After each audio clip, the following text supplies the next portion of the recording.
Yo, people, what's going on? We're back here for another one. Rants and Gunner in the building. We telling me, Lee, bruv. We telling me. We're finished, bruv. We're finished.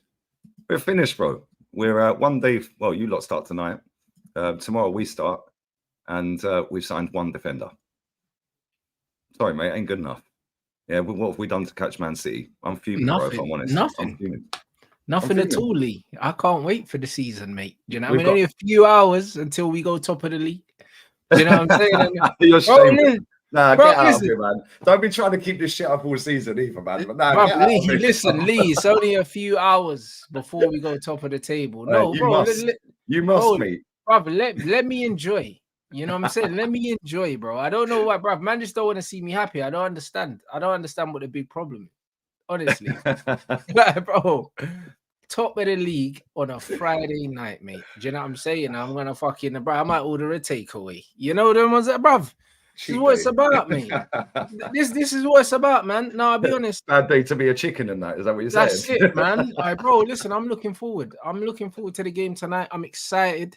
Do you know what I'm saying? I'm excited by the movement that my team's making in terms of where we're looking to strengthen, and also a lot of the weaknesses that we're trying to get rid of. When you see McTominay and Lindelof, we're urging them to leave. And we're also kind of pushing Eriksen out the door as well. We're doing the right things. We're doing the exact opposite of what you lot are doing. Do you know what I'm saying? Which is why, as much as you're not happy about what EDU's doing, I'm very happy about what EDU's doing, bruv. And I'm very happy about what we're doing, because that means that we're closing the gap. And this is what we should be doing, bro. Like, I'm literally halfway through Yap Stam's thing with Simon Jordan as well, blood. I've been watching that. I see. Yeah, I've got that downloaded for later. Yeah, I've been watching that while I've been on the treadmill, getting my steps in, bruv. Like, done my 11,000 already for the day. Do you know what I'm saying? And brother, like, I can't lie, it's fucking hilarious, bro. It's hilarious. Yap Stam, bruv. Like, I don't know, bruv. Like, man's talking about the Fergie thing. You know what I mean? He said a few things that I said about my favorite gaffer of all time. Do you know what I mean? Didn't go down well. That's why he got thrown out of the club. But did he mention about when he gripped him up? Nah, not yet. Not yet. Not yet. I don't know if he's gonna mention that in it, but everyone knows I don't think he will. I don't think he'll mention I don't think he will, because it doesn't look good putting hands on an old man. But I don't think Fergie wasn't old then. I don't think he was still young. Yeah, probably. He was youngish. He wasn't maybe 60 odd. I don't know if 60s. It was grey hair Fergie with the glasses yet. I don't think it was. If I remember in 99, yeah, it wasn't. He didn't have the glasses yet. I don't think maybe his late 50s. Yeah, about 50. Yeah, odd. I don't think he had the glasses yet. So it's kind of acceptable. You're not supposed to hit someone with glasses. But I don't think he had the glasses yet. Why do you think I bought them, bro? I've got all these top gooners on my case. I can see perfectly fine. Yeah, I saw the bit, yeah. No, I'm only up to the bit, yeah, where he talks about when he basically said that Fergie ain't really got tactics. That's why we got cooked in Europe. And the thing is that what he said? But that's pretty much what he said, and that's why he got thrown out the team, innit? He was saying that the manager used to set us up and then let us figure it out on the pitch. That's what he said. That's what he said. And he said that's why when we played in Europe, we used to kind of get our asses handed to us because the other teams were set up better than us, which is correct though. Do you know what I mean? And when I said, did underachieve in Europe for the size of the club and the players you had, you definitely underachieved. Listen, the amount of times we got humbled by FC Basels and that, bro, like, it's not a coincidence. Like, tactically, we were not set up to do nothing in Europe, and it's okay. Nobody's perfect under the sun, bro. Do you know what I mean? Nobody's perfect, but the facts are, yeah, like, tactically, that was not his strength, and that's completely okay. Do you know what I'm saying? That's completely okay. You can't have everything as a manager. That's why you have a number two. The whole point of having number twos is because no one's perfect. Your number twos are supposed to be strong where you're weak. And that's why I think bringing in Van Nistelrooy was a masterstroke for Man United. Because that's why Fergie probably changed his number two so often. And he did, because he knew what he needed. As the game evolved, man had to get rid of the kids and the Brian kids, you know what I mean? And like, no Schofield, you know what I'm saying? Man, have to get rid of him, have to get rid of McLaren, and then bring in the Care Rushes and stuff like that, because the game evolves. So because of that, because the game evolves, you need to evolve your number two. And this is just what it is. And Stam said it, but again, it's one of them things where that is the Dutch bluntness, where he was saying it in a way like, yo, he just gives us freedom to do whatever we want and he just sets us up in it. And it came across like he was saying, yo, He's shit. didn't it? Bro, and this is even Simon Jordan said, listen, the way I read it, that's what it sounds like. And Stam was trying to say he didn't mean it like that, but he meant it like that. I'll be honest. Like that's how bro. it, You know the Dutch. That's how it read, bro. Like that's but exactly the Dutch just how say it it read. as it is. Yeah, they just say it as it is, bro. Like the thing is, yeah, right. Looking at what the team you had back then, you massively underachieved. You were getting pammed at times by random clubs, bro, and it was like, this is Big Man United. And it was like, what did you win under him? 2 Champions Leagues, wasn't it? Yeah. 2. Yeah, you should have won more than that. You should have won about 4 or 5. Oh, 100%. In the time he was there. People can talk about Pep because we lost 2 finals to them, man. But bro, I'll be real, yeah. Like, if any of you lot are like in your mid-30s and you're old enough or older, and you remember that Man United time, yeah, some of the losses in Europe here were unacceptable in a sense that when we went into the game, we were mad confident, and then we got smoked. Like the Bilbao Bielsa smoking that we got, yeah, was one of the maddest humblings, yeah, I've ever felt as a football fan. And that game always stands out to me because I went into that game thinking it was a foregone conclusion that we win it. Do you know what I'm saying? And when you get a humbling like that, like you can lose a game and then you can be humbled, innit? Like we got smoked. And we got smoked, yeah, in a manner that I'll never forget, bro. I remember that game like it was yesterday, bro. Do you know what I mean? And there's certain games like that happened way too often for the quality of players that we had. It happened way too often in Europe. Look at the names these lads are putting in the chat. Leverkusen. Yeah, the Porto one where we went out as well. I know people are saying, "Oh, the Scholes disallowed goal," but bro, we shouldn't be losing to Porto.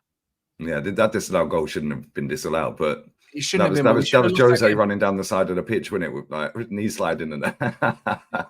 But you shouldn't have been losing to Porto. That's the point. You shouldn't have been. Deportivo, with or without that goal. Deportivo, they Leverkusen, well. Like all these teams absolutely cooking us, bro. Do you know what I'm saying? And it's like, didn't Valencia beat you as well? I'm sure Valencia. Yeah, absolutely. Who was the fellow there up front? Because he done us as well. John Carew. Yeah, John Carew, but then he ended up coming to England. He was a baller, bro. Him, Aymar, them man there, bro. Do you know what I'm saying? Mendietas and all that, bro. Like that was football heritage, bro. But yeah, it's one of them ones where we lost badly in Europe to a lot of teams that we really shouldn't have been losing to. And obviously Stam could have said it better, especially when you're actually at a team. Do you know what I'm saying? But it's just like the way it was worded, there was no way of it coming across the right way, innit? Like, I don't know who wrote it. I don't know if it was another Dutch person that wrote it to translate it, but if an English person was his translator, I don't think they would have written it like that because it sounded like he was throwing the manager under the bus. It did. I'll be honest, it sounded bad, innit? So it's one of them ones. You could tell from some of the stuff that he said in that book, though, like he just don't like the manager. He just don't like him. Like, yeah. And if he see him now, I think it'd be calm. Yeah, but if he'd seen him, say, 5 years after he'd left United, I don't think it would have been calm. Do you know what I mean? It's like when you get older, you mature a little bit more, and like you're out of the game now. Yeah, whereas like if he was seen 5 years, 10 years later, I think but the thing is, though, you need to understand. Yeah, it's like same with Roy Keane. When you've got a certain personality in life, as men, we just need to just acknowledge that we're not gonna like each other. Like, I know I've got friends that I know in different circles, like these guys are not gonna get on. You know them ones that I just know they're not going to get on. And this is just what it is. And I think that Roy Keane and Sir Alex Ferguson, yeah, the reason why they don't get on is because they're so similar. Do you know what I'm saying? Yeah, they want to be the alpha. Both of them. No one wants to back down. And with Yap Stam as well, he's a smart guy as well. He's a very, very intellectual guy. So on top of that, he's a big presence, in it. And if he doesn't believe he's wrong, he doesn't seem like the type that's going to apologize. And even if Fergie's wrong, he's still not apologizing. So when you've got those two people, you're fucked. Yeah. The same with Keno. If Keno's wrong, he's not saying sorry. Same as Ferguson. And that's why them two are never going to get on. So I think that him and Stam are cool now, but it would have definitely taken some time. Do you know what I'm saying? But when you read how it was written, and Simon Jordan read it like word for word, there's no way that you can't make that sound good, bro. You can't make that sound good. I'll be real. Like, there's no way. There's absolutely no way. Even if you said to me, you know what, I didn't mean it like that. I meant it like this, brother. You can only read it the way it's written. Yeah. Do you know what I mean? And it's the way it's written is crazy. So the thing is, words on a screen, you can't decipher whether it's sarcasm, whether it's aggressive. It's just how you perceive it, I suppose, isn't it? Same with the chat. Like, somebody will put something in the chat and I'll call it out, and they'll go, no, it was sarcasm, mate. Yeah, but it's how you see it and the frame of mind you're in when you're reading it. But that's the thing. When I say something, you can see and you can understand the tone and stuff. When it's written down, it's always down to interpretation. And this is the thing. The way it was written, I don't see another way that you can interpret it another way. Because the way Stan was explaining it, he was explaining it like he said, you have to read between the lines. But in a book, you don't read between the lines. You read what's on the lines. You know, that's the whole point of a book. Like, you can read between the lines now when me and you are having a conversation. Like, I read between the lines when I'm seeing the manager do a press conference and say that we're not ready. I read between the lines then, because my psychology is, all right, cool. Well, if no one's ready, why did you feel the need to specify that you're not ready unless you're making an excuse just in case you lose? That's where my mind goes. Yeah. You know what I'm saying? That's where my mind goes. When I read a book, I do not read between the lines of a book. I read what's on the lines, because that's the whole point of a book. You read what's there. Do you know what I'm saying? So the way that was written, there's no in between the line shit, bro. Like, you wasn't rating the manager tactically, which is fine, but you didn't need to write that, bro. Do you know what I'm saying? You didn't read. When did that book come out? Whilst he was still playing. Yeah. See, at that time, tensions would have been high, innit? So maybe that's now. Obviously, he probably feels slightly different. But when that book was written, that's like, nah, F him. Yeah, one of them ones, isn't it? It's like, nah, F that guy, idiot, mate, idiot. So now, 10 years later or whatever, 12 years, 13 years later, whatever it is. Yeah, now he's got a different understanding of it, and then maybe he looks back and goes, well, maybe I was a bit harsh there. Yeah, or maybe I was a little bit out of turn. Maybe I shouldn't have said that. Oh yeah, you can tell there's some regret. Even the way that he's speaking about it now, you can tell there's some regret. Like, obviously they've made up and all of these other things. There's definitely some regret, because even if he didn't mean it like that, and I believe he did mean it like that. Do you know what I'm saying? I believe he did. But because they've made up, he's now saying that, you know what, it wasn't meant like that. But I believe it was meant like that. But I just don't think that he understood the ramifications of what he said when he said it, if that makes sense. Yeah, do you know what I mean? Because it's true, he hasn't lied, but bro, there's certain things you just don't say. There's certain things you just don't say. I'll be completely honest, bro. And it would have been nice to have been a fly on the wall in that dressing room back in the day, because you can imagine that loads of this shit happened, like where they're like grabbing each other up, it's all kicking off, the manager's firing shots and then they're firing shots back. Yeah, because you could tell, just like sometimes when Man United just come out on the pitch, and I imagine this happened with Arsenal as well, because like I used to see Vieira just some days go out there and I just knew he was getting sent off in 2 minutes. Yeah, it's like one of them ones. It's like, I guarantee, like, always not well in these dressing rooms. Yeah, whereas now it's all about unity as the group and all that. Whereas back then it was about, no, we're going out here to flipping win, mate. And if you ain't on the page, we're going to punch you up. Yeah, and everyone's just all arguing with each other, but it made a winning culture, because it fired everybody up. But then on the flip side, the amount of times I used to see Man United and Arsenal come out, not against each other, but just in general, and I'd be like, he looks like his head's gone and he's only just walked on the pitch. Like, and it'd just be a random player in your team. It could be one of the Nevilles. It could have been Roy Keane. It could have been Van Nistelrooy. It could have been Yapstam. It could have been Vidic. Yeah, and I'm just like, why are they so rattled? The game's just kicked off.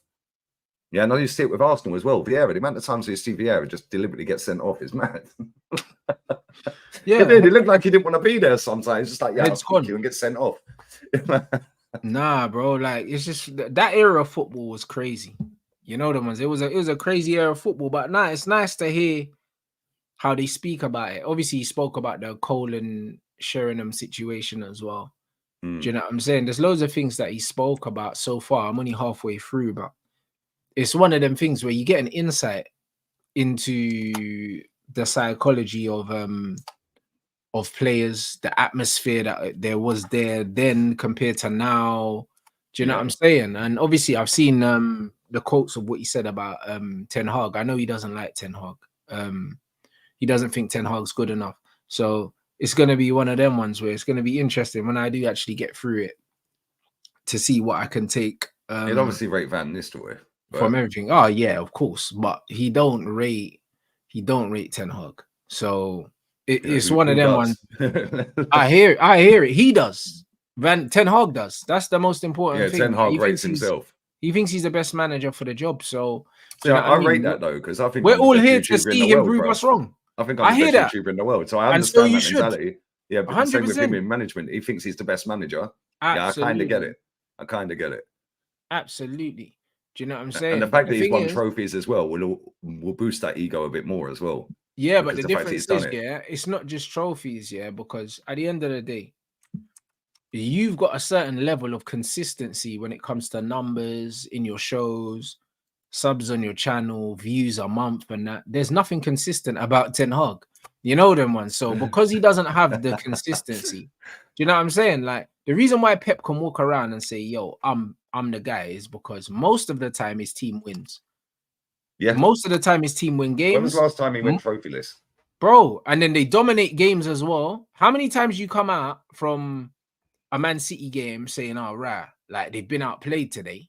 Very rarely. It's very rarely. Or a Pep side. Like happened once last season. Once, and that was against Villa when they got boxed off the park. Even when they lost to Real Madrid in the Champions League, they were the better team over the two legs in terms of who played better. They just didn't take their chances. I very rarely go away from a Pep Guardiola game saying, "You know what, that these guys have been outdone, mate. Like they've been outgunned." Like it very rarely happens. So I understand why he could think, "You know what, I'm the best," because most of the time, if you put me up against any manager in the world, most people would expect me to win. Yeah, facts. Ten Hag can't say the same. Do you know what I'm saying? Like, Ten Hag was getting boxed off the park by Bournemouth, Fulham, Palace, like up against managers that you wouldn't have at your football club, with players that you wouldn't have at your football club. Yeah, that tells you straight there that he ain't a good manager. Yeah, and the fact that you've got some of that crap out and you've got some of the players in, like whether you wanted them all here or not, they're here. They wanted them, they've got them. That's cool, but now they got to perform. Yeah, same with the ones you've just signed. Yeah, Xerxes, we don't know yet. He ain't played in this league. Delict, we don't know. He ain't played. Yoro's injured. And this is the thing. It's like, this is why I always, not just like for my club, but for all clubs, I always think like, if you're close to getting top 4, or you're close to winning a title, it's all well and good going and buying a player from abroad. But now they have an adaptation time. Yeah, now it's going to take, and they've got to move their families over, and they might not settle in. I always think you should go and get players from the Prem. Yeah, like when you're that close to getting top 4 or that close to getting the title you need to go for. Yeah, and I think like the players you've signed this summer, the players you've signed this summer, Xerxes, I don't know how good he is. You say you rate him. You watch him play. You rate him. Yeah. Delict, I don't rate him.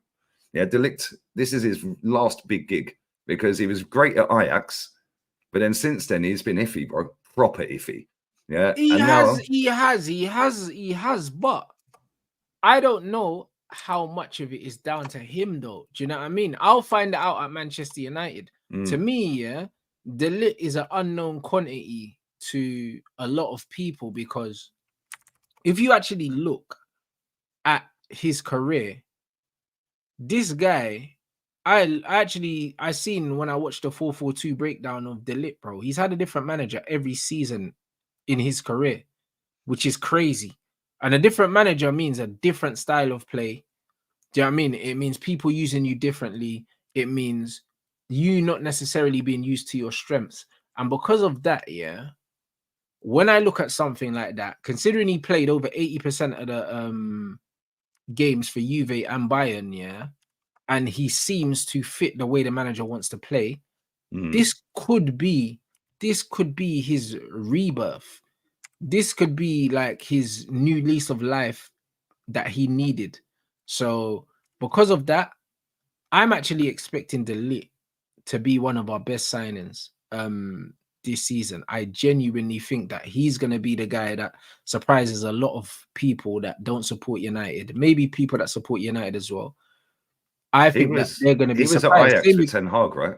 Yeah, Ten Hag gave him the captaincy, but they only had one season together. Okay. Oh, so that was the season that Spurs fucking beat him to get to the final. Yeah. I think so. Yes. Okay. Do you know what I'm saying? So, yeah. See, the thing and is, then he's still after that, then he got kind the of move to young for Juventus. centre back, isn't he? He's 25. He just turned 25. He signed on his birthday, bro. So, you know, like. See, the thing is, when I say it's like his last big chance, it's because like you've played for Juve, you played for Bayern, you're right. You played for Ajax, now he's played for 4 of the biggest clubs. Yeah. Yeah, in Europe. Yeah, no matter how much we dismiss that Dutch league, Ajax is still a massive football club. They're the biggest club in each country he's played previously. Yeah, exactly. Facts. Yeah, he's played for 4 of the biggest clubs in world football. Yeah, so that's now he's got to do it. Though. Yeah, there's a reason people keep buying him, but at the same time, for me, I'm just like him and Lissandro together, I think will complement each other very well. Yeah, but then what do you do when you've got also Euro on the ball? It's going to complement us. Do you know what I'm saying? Because when we press higher up and you've got them 2 as your centre backs, that can play out, and also in the first phase as well, Lissandro that's like. That's quick, he can get back in. He can make the last-ditch tackles if he has to. Yeah, and then you've got De Ligt, who's more of a reader of the game and slower ball playing type player. Yeah, but I think De Ligt will be the sweeper, though. I think De Ligt will be the sweeper in the partnership. But either way, Martinez will go forward more. I think so because so where does Euro fit in them? Does he go free at the back or does he play Sandro at left back? It depends. Do you know what I mean? Even the manager said Lissandro can play left back. He said it in the interview when they asked about. Because that's where we were trying to buy him as a left back.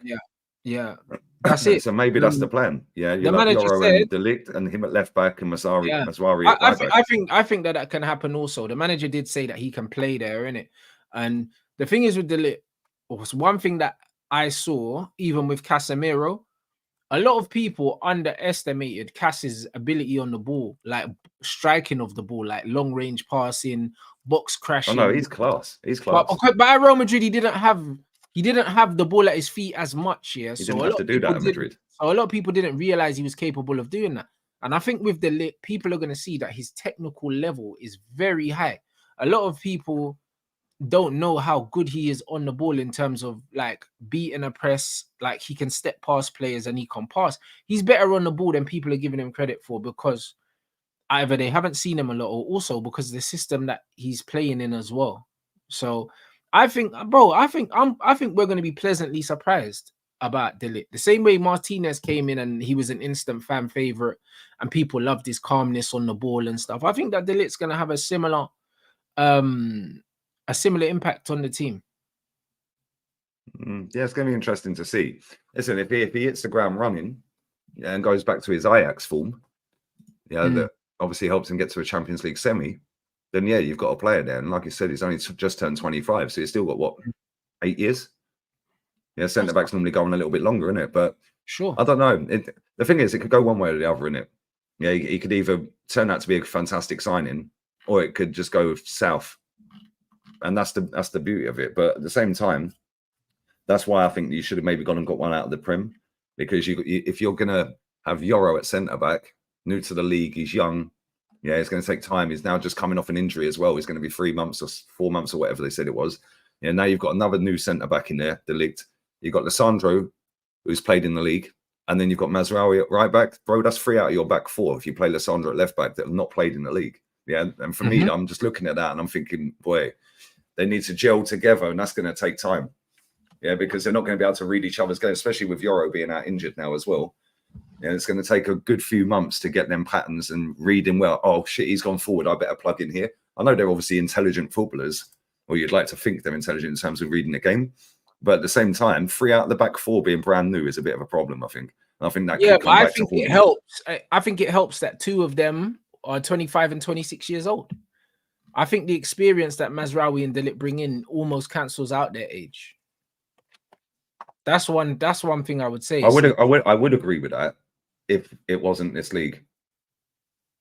Yeah, because I understand, because this league's a completely different ball game, and even though I don't think it's the best league, like loads of other people do, it is a totally different ball game. Yeah, and it's like you're like watching. It is like watching a totally different sport, isn't it? Like the Premier League compared to La Liga, or Premier League compared to Italian league, and it is a different game, isn't it?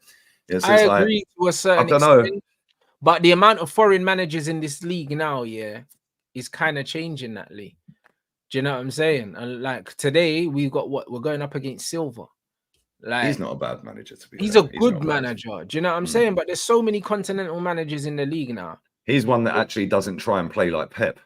He's actually one of the very few that don't. I think that if these men can play in the Champions League, like year in year out, I think that they'll pick it up. Even if it's a bit of a culture shock at the beginning, I trust them to be high IQ enough, experienced enough to adjust. Do you know what I'm saying? And especially if we're playing on the front foot, then we make the other so that's the thing. team Like the way you played last season, it was like a table tennis match. It was like that. And that's all well and good because listen, Real Madrid do that. We see that the other night in that game the other night. Real Madrid give you the ball all the time, and then they just go bang, counter attack, see ya. And they did it in the Champions League final, got bops off the park. But if Man United are going to do that again this season, it's going to go south like it did last season. If you're going to start dominating the ball more and having a bit more control with it, then I think you'll have a lot better season in terms. I don't think you'll maybe necessarily win another trophy, but in terms of league finish, there ain't no way you're finishing where you finished last season.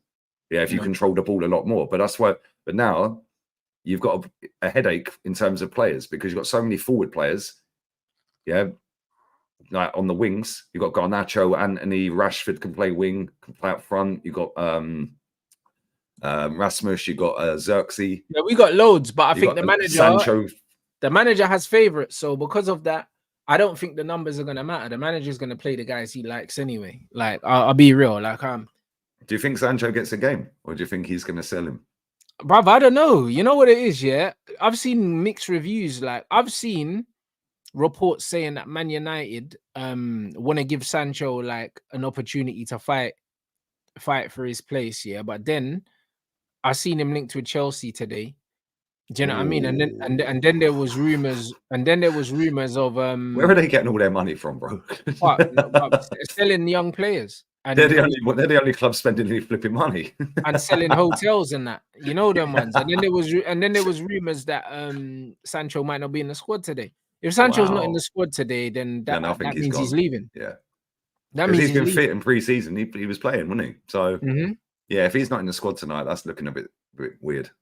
So because if he's not in the squad tonight, I'm not convinced that they've actually squashed it. Like I was reading something the other day. No, it won't. I was listening to you inside the other day, and you were talking about Sancho. Yeah, and maybe they haven't made up. Maybe that's just what the club have put out there. No, I think they told them. Maybe they have, but again, if he's not in that squad tonight, why would you come out and say we've made up and all that? Is that just to get maximum money on the resale? I have no idea. Because if he gets rid of him now after saying we've made up and this and that, then I've seen some of the quotes he said about Sancho. Yeah, and it's all like, oh yeah, he's a good player and all of this, and he's hyping him up. Have they been briefed like, yo, you pretend this is patched up because we're going to sell you and you want to go? I don't think so. I don't think the manager's that calculated. You know them ones. He's not that calculated. This is the brother that came out and said that we're not ready. Like, I don't think that the manager's calculated enough to do that, Lee. Do you know what I'm saying? And this is what it is. Bro, he can't even speak Dutch properly. But that's what I mean. I believe the manager says the first thing, but that's what I'm saying. Maybe it's come from the hierarchy. Maybe they've said do this. I don't think so. I don't think he is well enough put together to remember that. You know what I'm saying? Like, bro, he's always umming and erring and that. Yeah, bro. Like, he ums and he ers and everything. Like, everything he says is 100% genuine. Like, when he threw Sancho under the bus that time, he knew he wanted to throw him under the bus. You know them ones. Like, it was one of them things where I don't believe this guy actually plans to do things.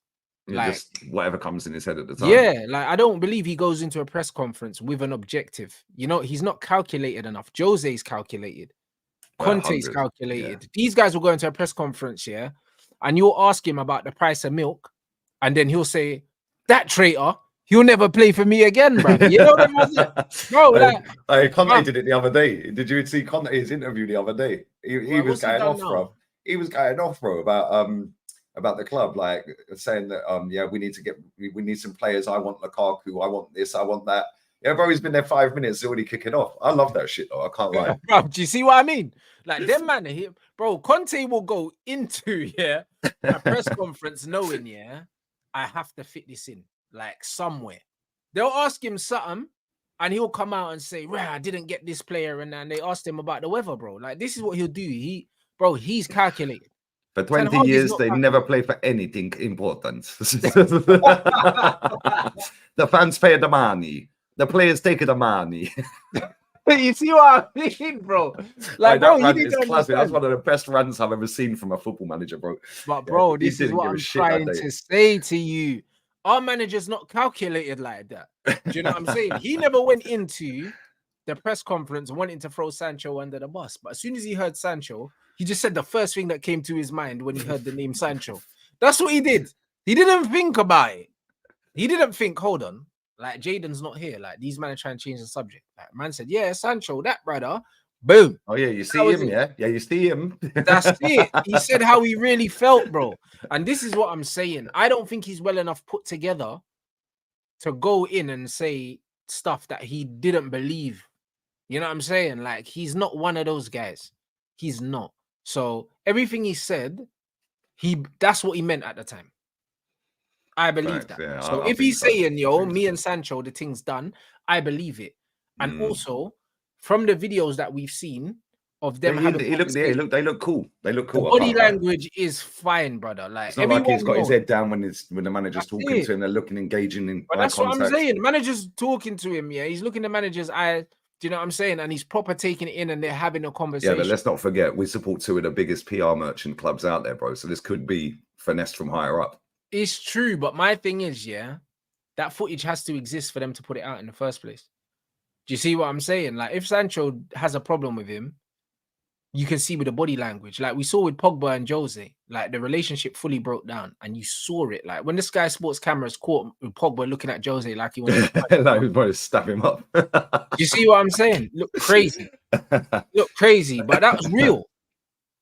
Do you know what I'm saying? It's real. But that was Jose, and Jose's a madman, and Pogba. Yeah, but Pogba's a guy that doesn't Sancho fall out comes with across. people. Yeah, but Sancho comes across really quiet. It doesn't come across. Pogba's a little bit more outgoing. Yeah, whereas he's a bit more reserved. Sancho comes across as the kind of guy. Same like Martial, yeah. They're so quiet, but if they don't like someone, they will avoid them at all costs. You know them as they wouldn't even want a confrontation. Yeah, there's no talking, there's no eye contact, there's no nothing. And you're talking to me, it's like, yeah, man's gone. Like, it's not a confrontational thing. Do you know what I mean? So the fact that they're there and they're conversing and the body language is open. After they made him eat his packed lunch in the car park, like, it's crazy, isn't it? That's why I think they have squashed it, bro. I think that. No, you might be right. You could be right. I think the only people, at the same time, I'm dubious of Man United because they're fucking PR merchants, bro. They are, and then the stories are coming out that he's linked to a move. Bro. No, you can't. But at the same time, like, it seems a bit of a weird one that now he's linked to moves to Chelsea, PSG, back to Dortmund. It's like, no, but the reason why, Lee, my interpretation of the Sancho situation is he's happy at Man United, but he's open to moving on because he doesn't think that he's going to be given the game time that he deserves. And I'm with him. Do you know what I'm saying? But I believe if the window closes and he's still at the club, I believe he will buckle down. Yeah, not that he's not buckling down now, but I believe he'll buckle down and he will fight for his place because he's got enough self-belief. He will do that. And at some point in the season, the manager's going to have to play him because players get injured.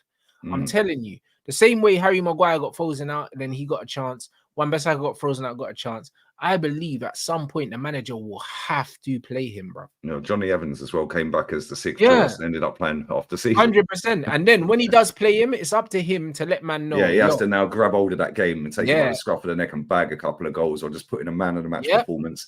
Unfortunately, there's different because if he does that, like let's say he plays tonight.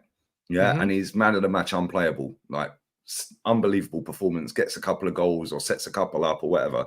Yeah, now if he's not in the team for the next game, now the fans start to ask a question of the manager. And why is he not playing him? He was brilliant last week. Right. Like, why is Garnacho back in the team? Or why is Anthony in the team? Like, right. But he has to do it himself at the same time. He has to get that chance in the first place. On the manager with his performances. And it's not that he hasn't performed well, but unfortunately, we live in a society now, in an era right now where people only respect GA.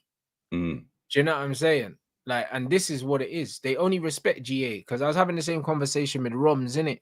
Like, people don't understand that you can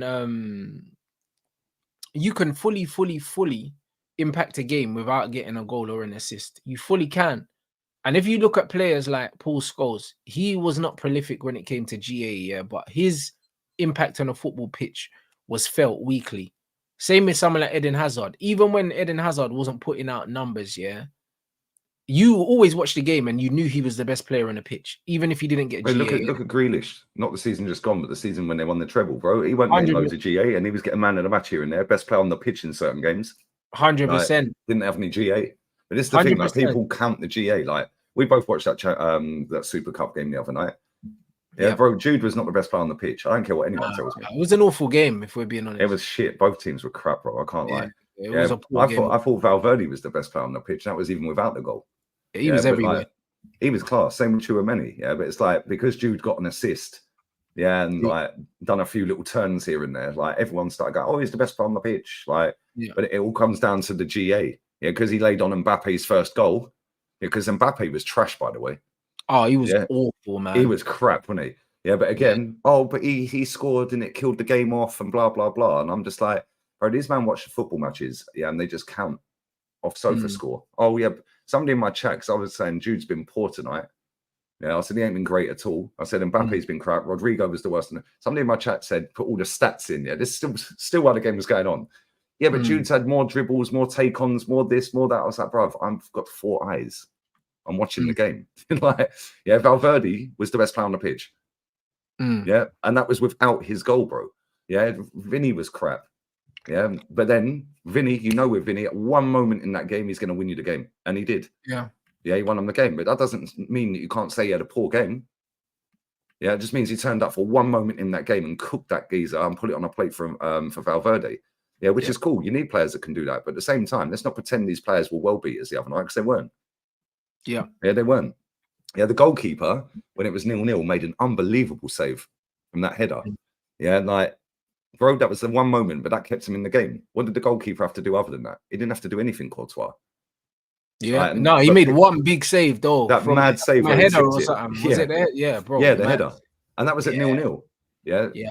And this is the thing, like, nobody's going, oh, he should be man of the match because he kept him in the game. But then when somebody gets one assist up the other end, yeah, oh, he's man of the match, look, he got an assist. Nobody cares when it's a goalkeeper, bro. Nobody cares when it's Chouameni making a last-ditch tackle, yeah, when they were breaking through, or when Carvajal, made that tackle when, what's his name? Lookman was dribbling into the box, and Carvajal was sprinting back because he was out of position. He come back and he won the ball back and run off with it. Nobody's going to remember that, because up the other end, Mbappe scored and Jude got an assist. Right. Yeah, and this it's different for different areas of the pitch. I know goals win games, of course they do, but at the same time, defenses win games as well. Yeah, they do. Defense never get their flowers. Also, yeah, they never get their flowers. No. Yeah, but that's football. That's the game of football league. Like, people think just because players are involved directly in the action, that they're having a good game. That's not how it works. Most of the time, the players having the best game are the players that you don't really see. You know, like that. And that's why Tony Kroos never used to get man of the match every week, bro. There you go. But this is why Rodri don't get it. Carrick never got it. All these guys, because when you saw them, it was usually because they were out of position and they were scrambling. The problem is these guys are never out of position and scrambling, so you don't see what they do. Caicedo's a bit like that for Chelsea as well. Caicedo plays the majority of his game 1 and 2 touches, and he reads the game well, and he screens very well. So a lot of the time you don't see him, but he's having a really good game. Do you know what I'm saying? So it's one of them things where it depends on how you watch the game. Kante is a bit different because Kante presses high up and he's Kante used to be all over the place. He relies on physicality. You see him more. So you see him popping up everywhere. And you see him like doing that little 20-meter run to get across. So that's what people identify with. Same with Jude. Like, Jude will run 20 yards, like tripping over the ball, fall over, still have it. Do you know what I mean? And then push it off and then run again, and then rin it again, then fall over and still have it. A man would be like, oh, he's falling out. I'd be like, bro, he looks like a drunken horse, bro. You know what I mean? Like, it's just running around, collapsing and falling over. Yeah, he's had that ketamine shot, the horse tranquilizer. Like. Yeah, bro, it looks crazy to me. Do you know what I mean? So but bro, these people count man of the match awards. They count GA, as if to make out a player's good, bro. Like I watched Betis Girona last night, and that game was half tidy. I can't lie. Yeah, it was decent. Yeah, but Fekir balled out last night. Yeah, and he rightly got man of the match. He absolutely balled out last night. Yeah, and he got 1 assist, and that was off the corner. They gave him their goal. It was 1-1 the draw, and that was off the corner. But other than that, take that corner out where he's whipped it in and the guy headed it in. Yeah, he was still the best player on the pitch. Yeah, because he was just passing it around, pass and move, threaded through balls, bro. That is when you go, yo, he's definitely the best player on the pitch today. And that's why I said Valverde was the best player the other day, because it's like Jude's going to get man of the match because it's Jude and he set up Mbappe's goal. Yeah, but let's be real. Nobody in that team was really great. No. For Madrid the other night. Game of football, nobody stood out for me for Real Madrid. I thought they were rubbish. Bro, that's what they did all season. Last season, play like that. Yeah. They were awful to watch, Lee. I thought, considering when you looked at their starting lineup, that's as close as a Galactico team that you could probably put together in terms of the names, and I thought it was poor. I don't know how you can have so many players that on paper are supposed to be the top players in the world, and the football was so bad. Like, the football was awful, man. Like, if I'm being real, like, the pass appreciation wasn't there. There was just no quality. But Tchouameni's no Tony Cruz, is he? Let's be real. He's a good player. No, he's not. And you saw the lack. You saw the lack in the first phase of somebody that could build the game up for Real Madrid. You saw it.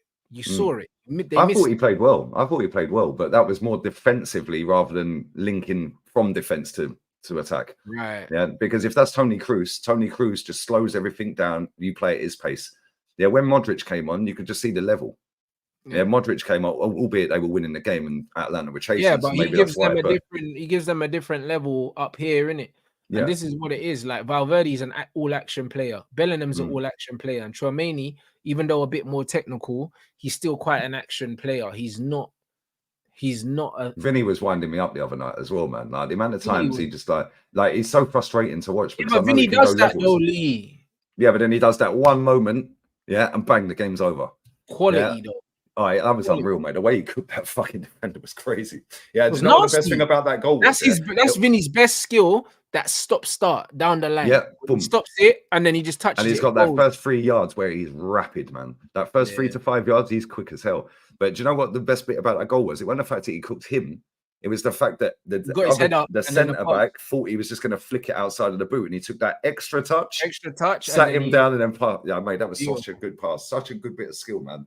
And it's like, but that's what he brings. Yeah. When I was looking at Rodrigo the other night, I'm just like, bro's running around left, right, and centre. Yeah. And I think he's actually a better player overall than Vinny. Yeah. But for sure, he's more complete. But I think that Vinny's what did he do? Vinny's superpower is his explosiveness. Yeah. And the fact that he winds me up when he does the outside of the boot pass all the time. And it's like, bro, just keep it simple. Like, stop trying to do the Hollywood pass. Like, it's frustrating to watch. That's Vinny's flair thing, though, man. He tried to do one through the player's legs. He tried to nutmeg one in the box as well. I was like, to Mbappe. I was like, bro, just pass it sideways. Brazilian, though. That's Vinny's Brazilian thing, innit? Like, man's. But over the course of a season, he's going to win you a title. Yeah. Vinny's because he's that good. But I don't know. They're a weird team, Madrid. Like, because on paper, like you said, they all look great, didn't they? Yeah, you go flipping. I'll be honest. I won't be watching a lot of them this season. They're not very good to watch, but I'll tell you something. To watch, man. If that front three, click, it's curtains. And if they take Jude out of the 10, maybe play him in the 8, and put Arda Güler there or Brahim Diaz in the 10, because the passing level, especially with Arda, trust me, mate, that front three absolutely destroy everyone with Arda Güler at 10, not Jude at 10. Put Jude in the 8. Yeah, put Jude in the 8 if you want to play him. Yeah, and then go with him in the 8 next to what's his name, Camavinga, when he's back fit. Just get Camavinga and Jude in there and put Arda Güler at the 10 and then the front three. Job done. I hear it. You lot, let's get these lights up. We need 1,000 likes. We got 2.1 in here. Nearly 2.2k in here. How many subs you on? I don't know. Ross, this comment here, we'll touch on this before we move forward. We're 99.6. So we're not far, man.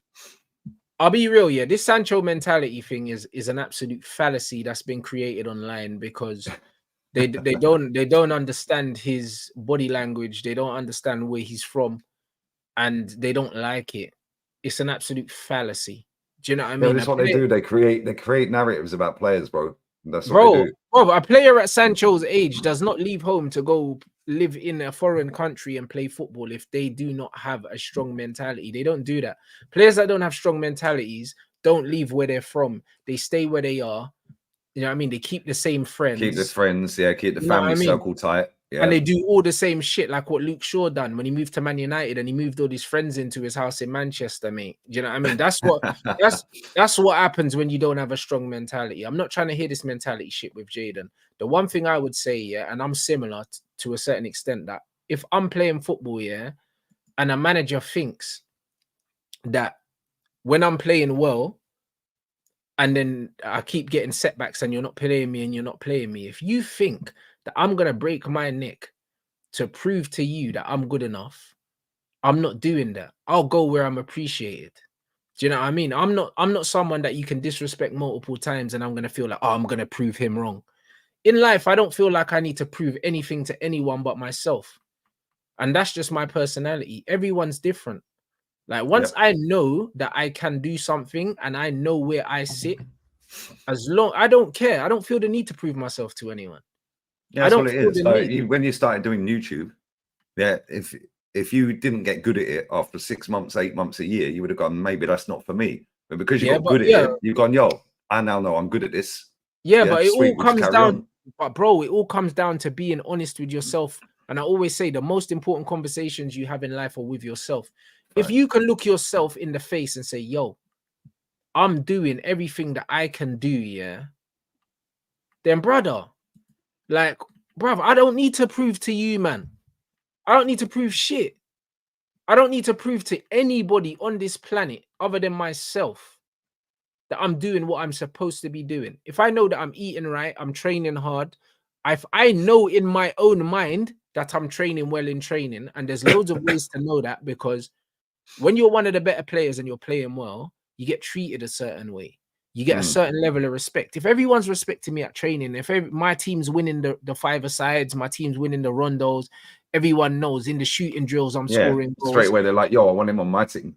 If the manager's not picking me, yeah, I'm not saying, nah, I got to prove to this manager I can play. I'll be like, oh, bro, Spread don't like me. I'll just go somewhere else where the manager likes me. It's very that simple. It's that simple. Much, do you know what I'm saying? Like, and this is what it is. Like, once you know what you can do and you know you're playing well, yeah, if you know the manager's not going to pick you anyway, I'm not someone that's going to try and convince the manager to pick me. I'll say, cool, you don't rate me. That's fine. Let me go somewhere else, brother. You know that, man. You go where you're celebrated, not where you're tolerated, bro. But what I'm not going to do is I'm not going to beg you to like me, bro, because that doesn't make no sense. No, that doesn't make no sense, bro. I don't need your acceptance, bro. There's millions of other teams around the world, other managers. One man's trash is another man's treasure, bro. This is how the world works. Yeah, how many times do you see it as well? How many times the players flop at one club, they go to the next club and smash it? Well, of course it happens. Because they flop because the manager is fucking useless, bro. That's why. Yeah. Come on. And that player's gone to another club. It's like, look at Diego Forlan. Yeah, Diego Forlan. Fergie won't use this. A great example. Yeah? But Diego Forlan slapped it everywhere he's been. Yeah, he goes to Man United, and Man United didn't set up a system good enough to get him banging. Doesn't mean he was a shit player. It just means he weren't good enough at that time in that system for Man United. Yeah, he then leaves and goes and slaps it again. Look at Falcao. Falcao was posting numbers in Spain in Messi and Ronaldo era for Atleti, bro. He was keeping up with them in the goal scoring charts. Yeah, he then goes to Chelsea and Man United. Didn't work out. He then leaves and slaps it again.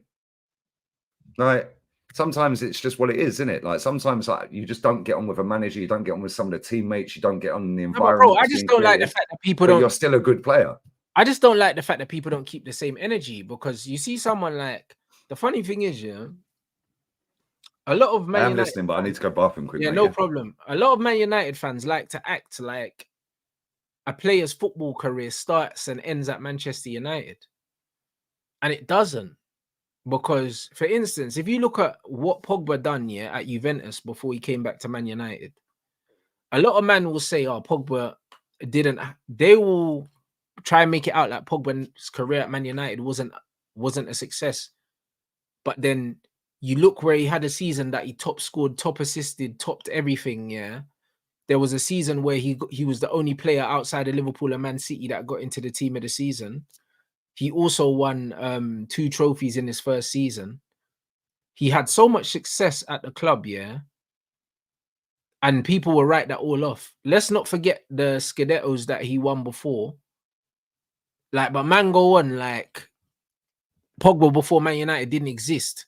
Do you know what I mean? And they try and downplay what he did. The same with Jadon. Like, you can't just write off everything he did before he came to Man United, yeah, and then not think that Man United have anything to do with why he hasn't kicked on. It doesn't make no sense, bro. It makes no sense why, yeah, you can't look at what Jadon Sancho done before and say, yo, he's a good player, bro. Maybe he just doesn't suit us. But to try and turn around and say that he's not a good player, when we've seen players like Di Maria come to Man United and have a career before and after Man United that proved that Man United was the problem at the time. Like, it's actually crazy. Jadon's 24 years old. He's shown enough in football, yeah, that there's a player there. And then you'll have people like Luke Shaw that's not done anything in the game for anyone, yeah, at any period, who's at the club, yeah, for 10 years. And man are still saying, oh, yeah, we should just move him to centre-back and all that. He's on 180, 190 grand a week. Man are still talking about, oh, but we can just move him to centre-back. And, okay, cool, he can't play every week. He's injured. Making bare allowances for him, but there's no allowances for Sancho. Pogba, the same. Brother, why is there Sancho, bare the allowances for a brother that's been at the club for 10 years, but a brother that's 24 years old, yeah, and his best days are still in front of him? There's no allowances for him. And this is my thing. Keep the same fucking energy for everyone, bro. Like, keep the same energy. The fact is, yeah, man won't call Luke Shaw's career at Man United a flop. He's been there for 10 years, but Sancho has been here for a lot less time, but he's already a flop. Bro, what are we talking about? Like, what are we talking about? How come Martial's a flop, but Luke Shaw's not? When Martial came the year after Luke Shaw, played more games, and bruv, played more games, stayed fit for longer, bruv, and was more impactful in those games. Like, what are we doing, bro? Martial, I don't get why any Man United fan rates Luke Shaw. I don't get why they rate him, bro. Yeah, this guy spent what, about 1,500 days out injured. Brother, bruv, you need to understand. That sounds stupid like that. It's mad. These men don't keep the same energy for every player, and this is my biggest issue with all of them. Because if a man gets injured, we get rid of them. That's fine. Cool. Martial can leave, but Luke Shaw's got to be right out there behind him. Do you know what I'm saying? Imagine wanting to get rid of Varane before Luke Shaw. Yeah. Imagine wanting to get rid of Casemiro before Luke Shaw. Oh, I see people. I see someone that I can't remember what channel it was. Say, "Oh, Casemiro, yeah, he's a scrub. He's finished. He's this, that," and it's like, why is he even here? And I'm like, bro, you do know this guy has won 5 Champions Leagues. Lee, they've got no sense, bro. But then Luke Shaw, who's always injured, yeah, no, that's fine. Keep him. It makes no sense to me. It's English tax. That's all it is, bro. White English tax. That's all it comes down to. The wickedest thing is certain players, and I use this example in a group chat when I was speaking to the mandem about certain players and certain advantages they have. Certain men have to pay their rent once a month. A certain man need to pay rent every day. Jadon Sancho got to pay his rent every day. Yep. It wasn't Staffy I was talking about, by the way, before anyone wants to cause drama. It wasn't Staffy. Paul Pogba got to pay his rent every day. Yep. Casemiro got to pay his rent every Varane day. Every day. Yeah, every day. You're not allowed to have a day off where you don't pay rent. You know them ones there. Luke Shaw's only got to pay his rent once a month. That's it. Yeah, but this is the same at Arsenal. Kieran Tierney's apparently injury prone. He's always injured, Rants. Yeah, he's always injured. Got to pay his rent every day. Ahmad got to pay his rent every day. He's always injured. Ahmad as well. Ahmad is 2 games not getting GA away from getting dropped for Garnacho. Just 2 games. Yeah, for the next 12 games. For sure. Kieran Tierney's the same. Kieran Tierney, he's injury prone. He's injury prone. Okay, yeah, he's injury prone, yeah? We got to get rid of him. Okay, cool, mate. Yeah. Well, since Tomiyasu signed for the club, Tomiyasu's been injured more than Tierney. Since Thomas Partey signed for the club, Partey's been injured more than Kieran Tierney. Yeah. Since Zinchenko signed for the club, he's been injured more than Kieran Tierney. Where's the same energy? Yeah, where's the same energy? Because we're just given one of them and brand new deal, Tommy Asu. And guess what? He's now injured again. Yeah. So where's the energy? It's exactly the same, bro. If they've got a player in their head that they don't like for whatever reason, they're on their case. Yeah. If they've got a player in their head that they do like, they're calm. It's different. It's double standards. And at the same time, yeah, you support the football club. Who gives a shit about any of these players deep down? Real talk. Yeah, because in 10 years' time, none of them are going to be there. Facts. Yeah. None of them are going to be there, bro. All these on the green screen behind me, bro. And all them on your green screen behind you. Do any of them play for our clubs? Nah, bro. Rude's the only one still there, blood, in the dugout. You know the ones that. And Vieira's just wheeling out merch for Adidas the other day for Arsenal, so we can count him as well. And this is what I'm trying to say, bro. Like, even this, the Paul Scholes quote, yeah, the Zidane thing, bro. The closest thing to Zinedine Zidane was Paul Pogba, and Scholes hated him. You know them ones. And now he's trying to do the Kobe Mino thing. Do you know what I mean? Allow it, bro. Like, listen, I got so much time for Kobe, bro. And that's why I call him the Seedorf thing, because he reminds me of Seedorf very much so. People don't realize how good Seedorf was either. Like, yeah, but because Seedorf didn't have PR, bro. Do you know what I'm saying? Like, so Seedorf was just a no-nonsense, wanted to play football, but he reminds me of Seedorf a lot. Was it 4 Champions Leagues he's won? 4 Champions Leagues with 3 different clubs, yeah, different clubs. Yeah, that's mad, bro. It's crazy, bro. Like, but the thing is, he goes under the radar even to this day. When people talk about legends of the game and that, nobody really mentions Seedorf, do they? No. And then, like, comes back to what you said, the PR. Yeah, it's the PR, but this is what I'm saying. Like, how people see football in the mainstream is very much shaped by the media narrative. That's why you won't hear names like Seedorf. That's why this comment you've just put up here. This is why he can go 16 full games without scoring and nobody says nothing. Yeah, but because of the PR. Oh, he's young. He's only 20. Yeah, the way they just manipulate. Yeah, you're a smart guy. When you hear something 500 times, it opens up a new neurological pathway in your brain. Now you remember it. This is how people learn languages. Yeah. Repetition. Right? When you're repetition. Yeah, but that's why they say 500, 600 times. Yeah. Now when you're hearing, but he's only young, he's only 20, give him time, and you're hearing that constantly. Now more and more people will then be cool with him going 16 without a goal. 100%. When I have conversations with certain people, as soon as they open their mouth, I can tell you which Twitter things they follow. I don't follow anyone. I'm sweet, bro. I don't follow. I hear it, but certain man, when they just chatting shit, bro, I know who they follow on Twitter, bro, because the same fucking nonsense. Yeah, they parrot it. They parrot it. Because, bro, look at this Højlund thing, 16 full games. Do you think Lukaku could have gone 16 games without scoring for Man United? Nope. There would have been riots in the streets. Do you know what I'm saying? Get him the fuck out of here. That's what they would have been. You see the energy these men had for Nico Jackson, yeah, at Chelsea, and they were laughing. And then look at what his output was at the end of the season, bro. Nico couldn't go 16 games without a goal without being called an absolute failure. But somehow, my man done well enough. 3 games. Exactly. But my man got the number 9 shirt off the back of that season. Like, how? Do you know what I'm saying? And this is how. This is exactly how, biases and subconscious things are drilled. They become conscious. Yeah, but the subconscious eventually becomes conscious, doesn't it? Yeah, and this is this is why PR in England, is unmatched. It's unrivaled, bro. Yeah, because you watch Italian football, I watch Spanish football. Yeah, we watch other leagues here and there. Yeah, bro, they don't do this level of PR in these other countries. No. Yeah, which is why I always say the product in the Premier League, is one of the worst. But the PR and the marketing of that product is the best by a country mile, because these leagues don't peddle their product how they should, or they could do, not should do, because the way these other clubs do it and other teams around the world do it, is how it should be done. We're here to play football, not here to, like I see today on Tottenham's Twitter page, Son and Archie Gray are having a little cuddle. Yeah, and it's like, bruv, what are you doing? Why aren't you out training?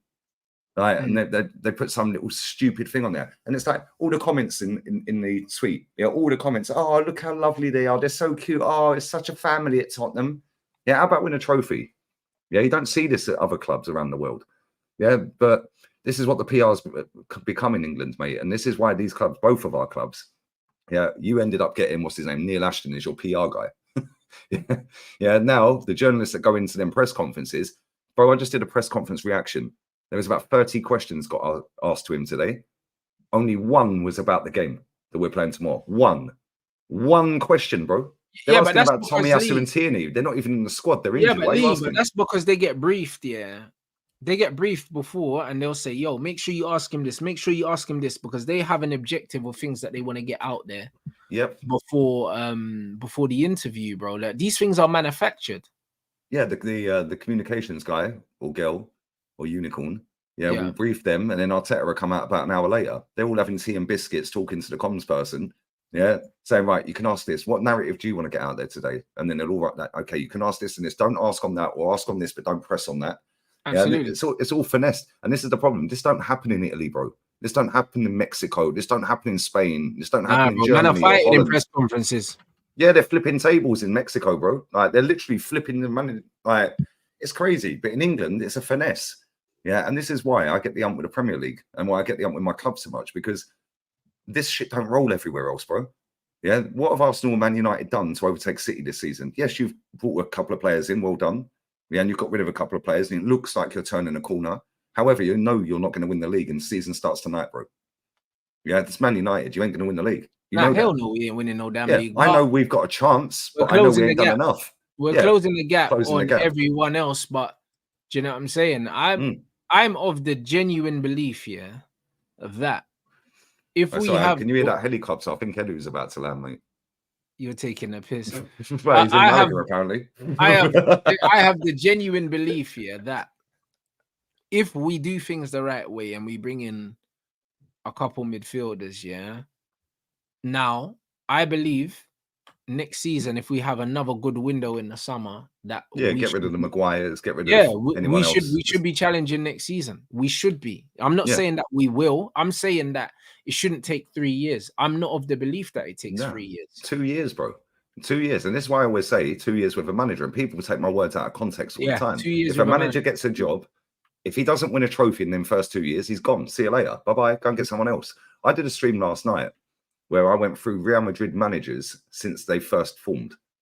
Bro, there's hardly any that have hit 100+ games as manager. Hardly any. Bro, this is a mad stat as well. Ancelotti's equal most successful manager in their history, 14 trophies. He's managed 50 games roughly, there or thereabouts, at Real Madrid in 2 different spells, by the way, because they sacked him and brought him back. Right? He's managed roughly about 50 games less than Arteta at Arsenal. And he's won 14 trophies in 2 spells. And people go, oh, well, it's easy to win at Madrid. Well, how comes Rafa Benitez didn't then? How comes Lopetegui didn't then? How comes Solari didn't then? You're right. Do you know what I'm saying? And there's multiple different ingredients as well, because it's getting the balance between winning, setting up the right team, controlling the egos, also keeping the fans and the owner happy as well, blood. There's the fans at Madrid are the owners, which is why they're elite, bruv. And this is the maddest thing, right? I said this last night, Real Madrid are the biggest supported club in Spain, like by Spanish people, right? They've got more fans in Spain than any other club. Man United or Liverpool, I'd say probably Man United have got more fans in England than any other club. Definitely not Arsenal anyway. I think so. Now go globally. Real Madrid are probably the most supported club in the world. Yeah, Arsenal ain't. So how comes Real Madrid are not infested with these losers, but our clubs are? No, it's true, isn't it? Because if you've got more fans in your own country that support you and more fans globally than any other club, how comes they're not infested with this loser mindset? That comes back you know why? Because the loser mindset comes from within the club. You know them ones. Real Madrid don't peddle out all that new projects and projects and processes. But this is my biggest. This is the thing that don't take time over there. Like, do you know what I'm saying? They don't have time, bro. The most about the club, because I'm happy with a lot of the stuff that the club are doing at the moment. Do you know what I mean? This will not be clipped. Do you know what I'm saying? I've been happy for the whole summer, bro. Like, it's making people... You should set up another Twitter account and call it Context TV. Yeah, bro. Hey, brother. Just click yourself. This is what I'm trying to say, bro. I'll be real. Like, I'm happy with a lot of the stuff that we're doing. But the reality has to come back and result in winning major honours. Yeah, but the reality is it's very calculated. I can see through what the club are trying to do commercially. Like, even Ahmad, for instance, the only reason why I know that Ahmad's going to get more minutes this season is because he's in all the adverts. You know, the ones there, like, there's no Mount in the adverts, there's no Sancho in the adverts. And now, the latest advert for the away kit now, they got Ahmad in there now. So, no, Ahmad's been joined to the holy trinity of Garnacho, Højlund, and Kobe Minor. Kobe Minor. Yeah, Do you know true. what I'm saying? It's true. So this is what it is. So I know, all young. They're all young. Yeah. So now that can be peddled out the famous four. Yeah. Do you know what I'm saying? Like they can do so much with this. I said this as well last night. How comes Real Madrid don't wear like R9 with new merch? How comes they ain't wheeling out 15 Champions League merch? To be fair, bro, he's probably drunk somewhere on the island with some prozzies. So there, like, chilling with Ronaldinho. Yeah, Ronaldinho bro, just baddie, with bro. all the baddies, bruv, on a yacht. I hear But it. the real talk, if you look at that club, yeah, and the success they've had, they could be wheeling out new merch every week, bruv, with proper legends of the game, yeah? Yeah. Like, do you know what I'm saying? But they don't. Bro, I went on their website yesterday. Whilst I was live, I shared the screen. And I said, right, let's go Arsenal website. First thing that it just popped up by the third kit. Just a pop-up. Yeah, that's United as well. As soon as you go on the website. As soon as you go on the website. I then went on Real Madrid's website. Do you know how far down you have to scroll through their website to find the merch? Bro, it's right down the bottom. Yeah, that because you they know you're going to buy it League. anyway. They know you're going to buy it anyway. Exactly what I said last night. They don't need to sell their product. They sell their self, bruv. Yeah, because they're not a commercial club. Because they keep winning. Yeah, they keep winning, and they have this winner mentality, which stems from the fan base and from within, because the fans pick the president. And then all I get out of people is, oh yeah, well, you expect us to be like Real Madrid. Yeah, it's Real Madrid. Okay, no, I don't expect us to be as good as them in terms of trophies and stuff like that. However, I expect the mentality to be the same. Yeah, and if every club in the Premier League had the mentality of Real Madrid, the Premier League would be a better product, and it wouldn't need to do so much marketing. But it's all part of the finesse, bro. Sky Sports and BT pay the money to the Premier League. The Premier League divvy it up equally between the 20 clubs. Yeah, and then they just finesse everyone. Yeah, they dictate when the games are being played and so on and so forth. Yeah, and then all of these accounts, bro, you see it on Man United. I see it, well, I don't, because I've blocked them. Yeah, I've blocked Arsenal on all socials. But if you go on them and look at them, Tottenham, Arsenal, all Chelsea, all these, we're a family. Yeah, magic. Well, what was it the other day? Yeah, Odegaard magician or something with a fucking magic. What? Like, what are we doing here? How about let's just win something and start hyping these players up?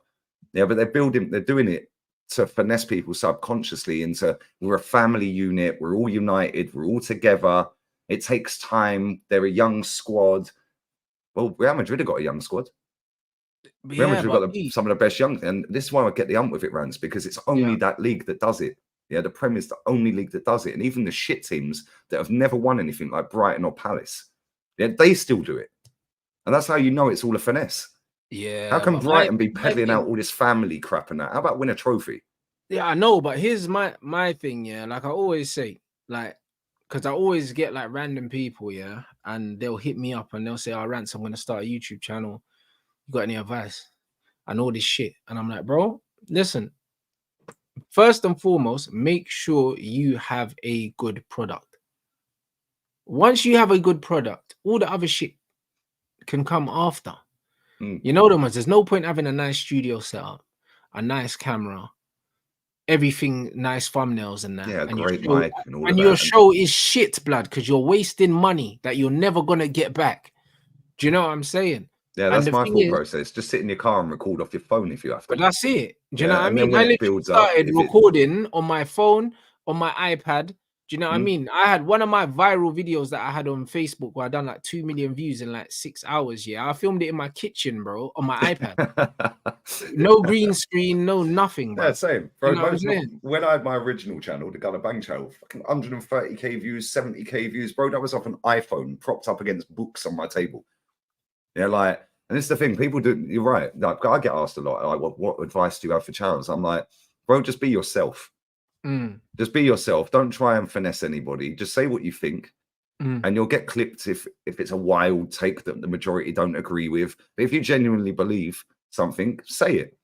Yeah, and then when you get a following and people, yeah, like you'll find your tribe, bro. I'm telling you, like, if you say what you feel, like-minded people will gravitate towards you, bro. Stop trying to make content, yeah, for the viewers, and make content for yourself. Do you know what I'm saying? And this is what I'm saying. Yeah, that Brexit video, I filmed that in my kitchen, bro. Like on my iPad, standing up on my kitchen table, and I was sitting on the chair, literally, and I had the iPad on the table. Like this. Like, people don't understand the grind we've had to go through, bro. You know what I'm saying? No, but this is what I'm trying to say. So the point is, yeah, as a football club, focus on the product. If the Yeah. football's great to watch and you're winning games, then everything else that comes after it, fans are gonna buy shirts, bro. Like, look at me, bro. This season, Man United are going out I'm gonna signing start calling players. you the Man United tie, bro. Merchandise man. Bro, I've got everything, bro. I dropped 6 bills in the Man United shop, bro, in the last 3 weeks, Lee.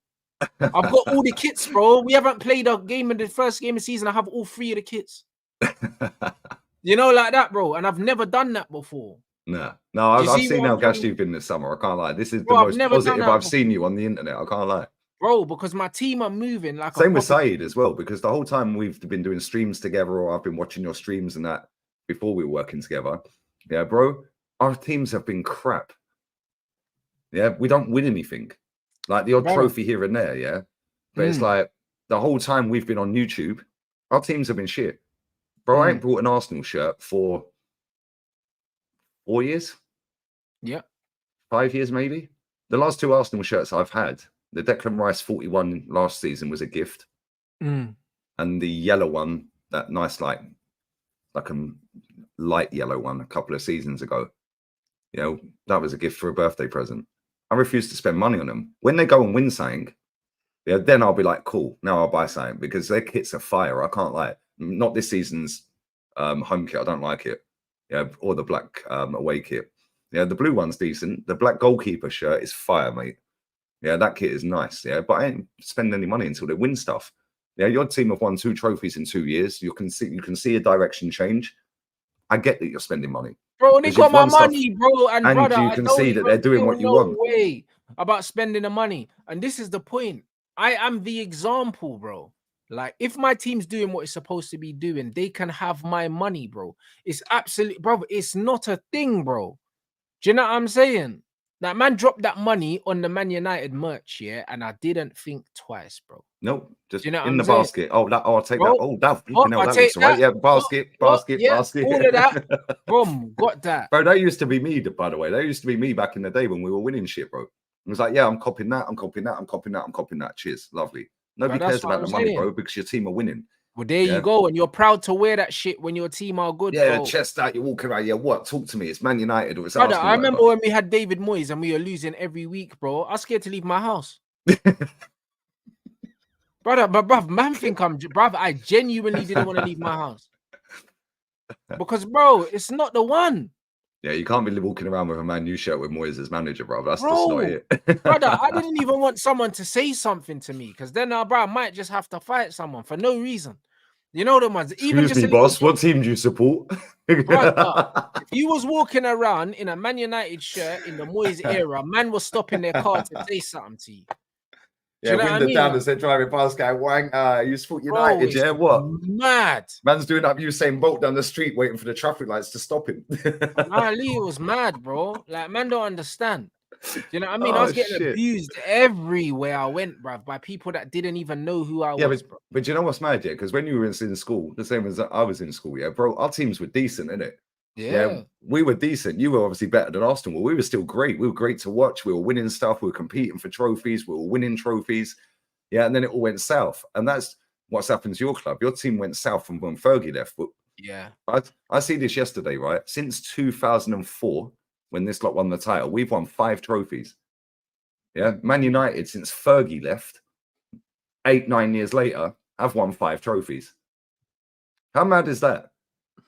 That's crazy, bro. Yeah, now check this. Sevilla have won 7 Europa Leagues in that time. 1 Super Cup, 2 Copa del Reys, and a Super Copa de España. Sevilla, bruv. They've won 11 trophies. They've won more than our clubs combined. In fact, that's since 2005-6 season they've done that. Shit, the bad. So I'm saying, look at Sevilla, bro. How can they compete for everything? Like, because they know they're not going to beat Madrid. They know they're not going to beat Madrid, so they go for the cups. But also the infrastructure is set up for them to be successful. United's wasn't. And this is why, my bro, like, I'm so happy seeing what Man United are doing now. Because it's like, we're setting up for success now, bro. This is the most important But that's why thing. you drop 600 quid on they can have my money, brother. 2 trophies in 2 seasons. They've got rid of some of the players you don't like. They're bringing in players that you're going, yo, I can see where we're going with this. They've overhauled the hierarchy. I get it. If it was the other way around, that was my club, I'd be doing the same. But it Bro, I ain't was my club. moving crazy. I went in, bruv. I've got all 3 kits, Lee. I got the tracksuit top, the zip up top. I got the pullover hoodie. I got the t-shirt. I got Hey the lads, shorts. he's gone full merchandise, man, Bro, bro. He's gone man full got everything, bro. Brother, I think, bruv, listen. I kid you not. I think the hoodies are like £90, Lee, bro. I think the hoodies are like £90 each, bro, and I cop 2 of them, bro. Like, I don't give a shit, bro, because my club are making me feel good, bruv. And when I feel good, I spend money, bruv. And that's what, yeah, but that's all you want your club to do, bro. You should be the Real Madrid of England. Let's just be real with it. Your income's on par with them. Yeah, your history's on par, not European history, but title-wise, you're winning titles. You were successful with blah blah blah. Yeah, you should be with the income you've got, with the fan base you've got globally. Yeah, you should be the Real Madrid. You should be cleaning up every year. F City, bruv. Yeah, bro, they're £85, bruv. For You the should be top. cleaning up. Do you know what I mean? Man said I wanted to get a hoodie, but Rants bought the whole. Bruv, the jacket sold out immediately, bro, because bare people just bought the jacket on its own, innit? So the jacket, the zip-up jacket sold out immediately, but I got one. I also got the pullover hoodie. Because if you look at the advert, yeah, there's 3 different hoodies. Hoyland's wearing the dead one that I didn't buy. You know them ones. And then Garnacho and Kobe are wearing the other 2. There's a hoodie. I've seen that picture. And there's a zip-up one. I ain't And seen the Hoyland one. I've got the 2 wavy ones. The Hoyland one's the one with the kind of lip, like high neck thing. It's dead, bro. I didn't like it, so I didn't buy it. But I would have bought all 3. Yeah, but that's what it is, bro. If I go into my wardrobe, bro, it's just Arsenal merch on one side of the wardrobe. Yeah, because all the merch that I've got is from when we were winning trophies, the FA Cups and all of that. Well, exactly, bro. Yeah. That's and I've got the bruised banana. Obviously, we won stuff with that. Yeah, it's not the original, but I brought the remake. Yeah, but I bought the remake of it. I did have the original when I was little, but I was like 11 or whatever, 12. Yeah, but yeah, I bought the original. Yeah, but again, it all comes back to trophies, bro. My team ain't won one for 4 years. Why am I spending money? I hear it. Win me a trophy. Win me a League Cup this season. I'll buy merch next season. Yeah, and he can stay for another 2 years. Yeah, and that's always been my thing. Yeah, 2 years, bro. 2 years. You win something, you got another 2 years. You got 2 years to win something. If you win something, you got another 2 years. Yeah, it doesn't matter who you are. That could be Pep. If you don't win something for 2 years, he should be sacked because the standards have been set. Yeah, and then the standards drop and drop and drop. Pep will always continue to win, but you're 100% right. And the thing is, if he wasn't winning, he would start to look at himself as well. Thank you. Exactly. He's probably already looking at himself thinking, can I just keep doing this? But then he's got that drive in his head to overtake Fergie's total trophies. Yeah. Because he ain't far behind him. Another 3 seasons, he'll overtake Fergie's total trophy haul. Yeah, if he carries on winning at the rate he's winning. That's going to open up another conversation. See, I still think Fergie's a better manager. But at the same time, the best teams I've watched are Pep teams. Like that Pep Barcelona team was insane, bro. It was a joke. But Fergie, to win 13 titles, like, come on. Yeah. And Aberdeen beat Real Madrid in a cup final. Yeah, bro. When did Madrid lose cup finals? I don't think they've lost one since. And that was in the 80s. Like, they don't lose final. And Fergie was a bad boy. But his football wasn't as good to watch as Pep's. But now this version of Pep, for the last couple of seasons, his football's dead, bro. I can't watch it. Like, I can, but it's boring, isn't it? I hear that, but I also think, that Pep's football's more boring now because the players aren't as good as they used to be. Yeah, maybe. Yeah, maybe you're right. That's what I think. You know, ones. I think the players don't have the individual quality to make the football good. Because if you look at Pep's Barca, the reason why Pep's Barca football was so good is because it was the players. It wasn't Messi, Busquets, Xavi, like it was the players. Do you know what I'm saying? What's his name as well? Bro, I can see your face, blood. David Villa, all these men, bro. Like all these players, like he put Jose in a spliff in the first El Clasico, 5-0 win. That's what I mean. I just think that the football's the same, but because the players aren't as good, they don't interpret it the same way. But that comes back to what we said right at the beginning about Yap Stam saying about Europe with Fergie. He just said, "Oh, just go out and play," because he knew the players, or in his head, he thought the players could just get you over the line. Yeah. Whereas now they can't just get you over the line with individual brilliance, really, can they? Which is why it's more system based now. No individuality. And then when you see an individually gifted player like a Bernardo Silva, Yeah, you're like, wow, he stands out because there's hardly any, bro. Mm. Yeah, where are these players? They ain't about because they don't bring them through the academies anymore. Yeah, they have to run far. They have to be pace and power. Yeah, and that's it. Pace and power. Yeah, and can pass the ball 5 yards, you'll make a career. Yeah, whereas back then you ain't getting in any team, bro. But this is what I'm trying to say. So I think that Pep's football getting boring is because there's not many top level players that can solve problems anymore. Because if you look at Pep's system and the way he moves the ball, you still need that Lionel Messi. Instead of passing sideways, I'm just gonna dink this over the top into the ball. Like, you still need that. Do you know what I'm saying? And without that, it just becomes that. It's robotic. the same with Van Gaal. When we had Van Gaal, yeah, his football was brilliant. The reason why it was boring is because we never had creative players. Yeah, we never had a Pogba under Van Gaal. Do you know what I'm saying? He never got a Paul Scholes. Van Gaal never had a Michael Carrick. Like, do you know, at peak of his powers, Michael Carrick. He never had these players, yeah, to be able to kind of dink that little ball over the top or do something different. All the players. He Look had at that Chris final the Smalling other at night. centre back, bro. Chris Smalling getting the ball. Mike Smalling. He had Smalling stepping into centre mid, yeah, and passing the ball. But look at that game the other night. That pass from Vinny where he scooped it over to Jude. Well, exactly. Not many players would have done that. They would have gone, "Oh, there's no ball on. I'll pass it backwards." Or Yeah, sideways. but bro, if Real Madrid didn't have that, the game's looking all 0-0, bruv. And this is what I'm trying to say. Like, you still need that stardust. And the thing is, it's becoming so rare now to find players that have that everyone's football just looks mad robotic. That's true. This is just what it is. It's down to the lack of ability of the players, if we're being honest. Because even when you look at Van Gaal's system, yeah, for the Netherlands, he had Ian Robben that could pick up the ball and isolate someone 1v1 and go past someone. So he didn't rely on having to pass through teams. He could run through them as well. Like, look at the Daily Blind, yeah, to Van Persie. Daily Blind can pick that pass out. But how many players in the modern game can pick that pass out? He played all right last night as well. He's a baller.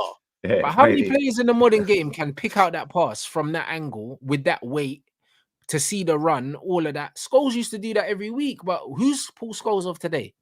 There isn't one. There ain't one. Maybe are we ever going to see another Messi? Some of the passes that guy done were just, he was the best creative player I've ever seen, mate, with the weight of pass, the vision, like, to see it. Right, we ain't going to see Scholeses, Carricks, Messi's. Like, we ain't seeing Neymar's. We ain't going to see any of these players anymore, bro. There might be one every now and again, but back then there was loads. Yeah, look at that. I see a compilation video yesterday on Twitter of Busquets, bro. Yeah, and people are trying to say Rodri's better than him. Do me a favor. I'll be real, yeah. Rodri is as close to Busquets as CR7 is to Messi. Brother, like, when I tell you, Busquets is so far gone, yeah. He's unreal, it's mate. Crazy. His tech level is just different. Bro, for somebody that's tall and lanky, he shouldn't be that good on the ball. Yeah, because his agility was just ridiculous, man. Yeah, for somebody that tall, you shouldn't have that level of agility. Bro, I've never seen a more press-resistant footballer in my entire life, bro. And when I say in my life, I mean even going back and watching players that played before I was born. I've never seen anyone where you cannot get the ball. You know them ones. Like, if you tackle Sergio Busquets, yeah, man have to check his temperature and see if he's okay. Yeah, if you tackle him and get the ball off him, you win man of the match. Bro, like, it doesn't happen, bro. Like, do you know what I mean? He was like the Bruce Lee of footballers, bro. It's like, if it was a 6v1 against Bruce Lee, yeah, it was an unfair advantage for him. You know, like that. It's crazy, bro. It's like Busquets. You can't get the ball, bro. Like, it's not even to the point where, who was it? I can't remember who it was. In one of these shows, I think it might have been Keno, or it might have been Gerard. But then man said they played against him, yeah, and they just said that they just stopped pressing him. They just stopped because there was no points, bro. There was no point. Like, when man said they just let him have the ball, bro. Like, it's Lampard. See, one of them, man. Lampard said, bro, we just stopped pressing him. Brother, how can man say we just let him have the ball? Yeah, he's just too good. We can't get the ball off him, mate. So like, you just keep it for now, mate. We ain't gonna press you because, bro, the little compilation was only about a minute long. That I see somebody posted it yesterday on Twitter. Oh, yeah, bro. Man. The first clip in that, yeah, he's on the edge of his own box, facing his own goal. Yeah, and he flips the ball over the geezer's head. It's nasty. Yeah, and I'm just like, no, you're taking the piss, bro. Because if you lose that, they're gonna score. Yeah, unbelievable footballer, man.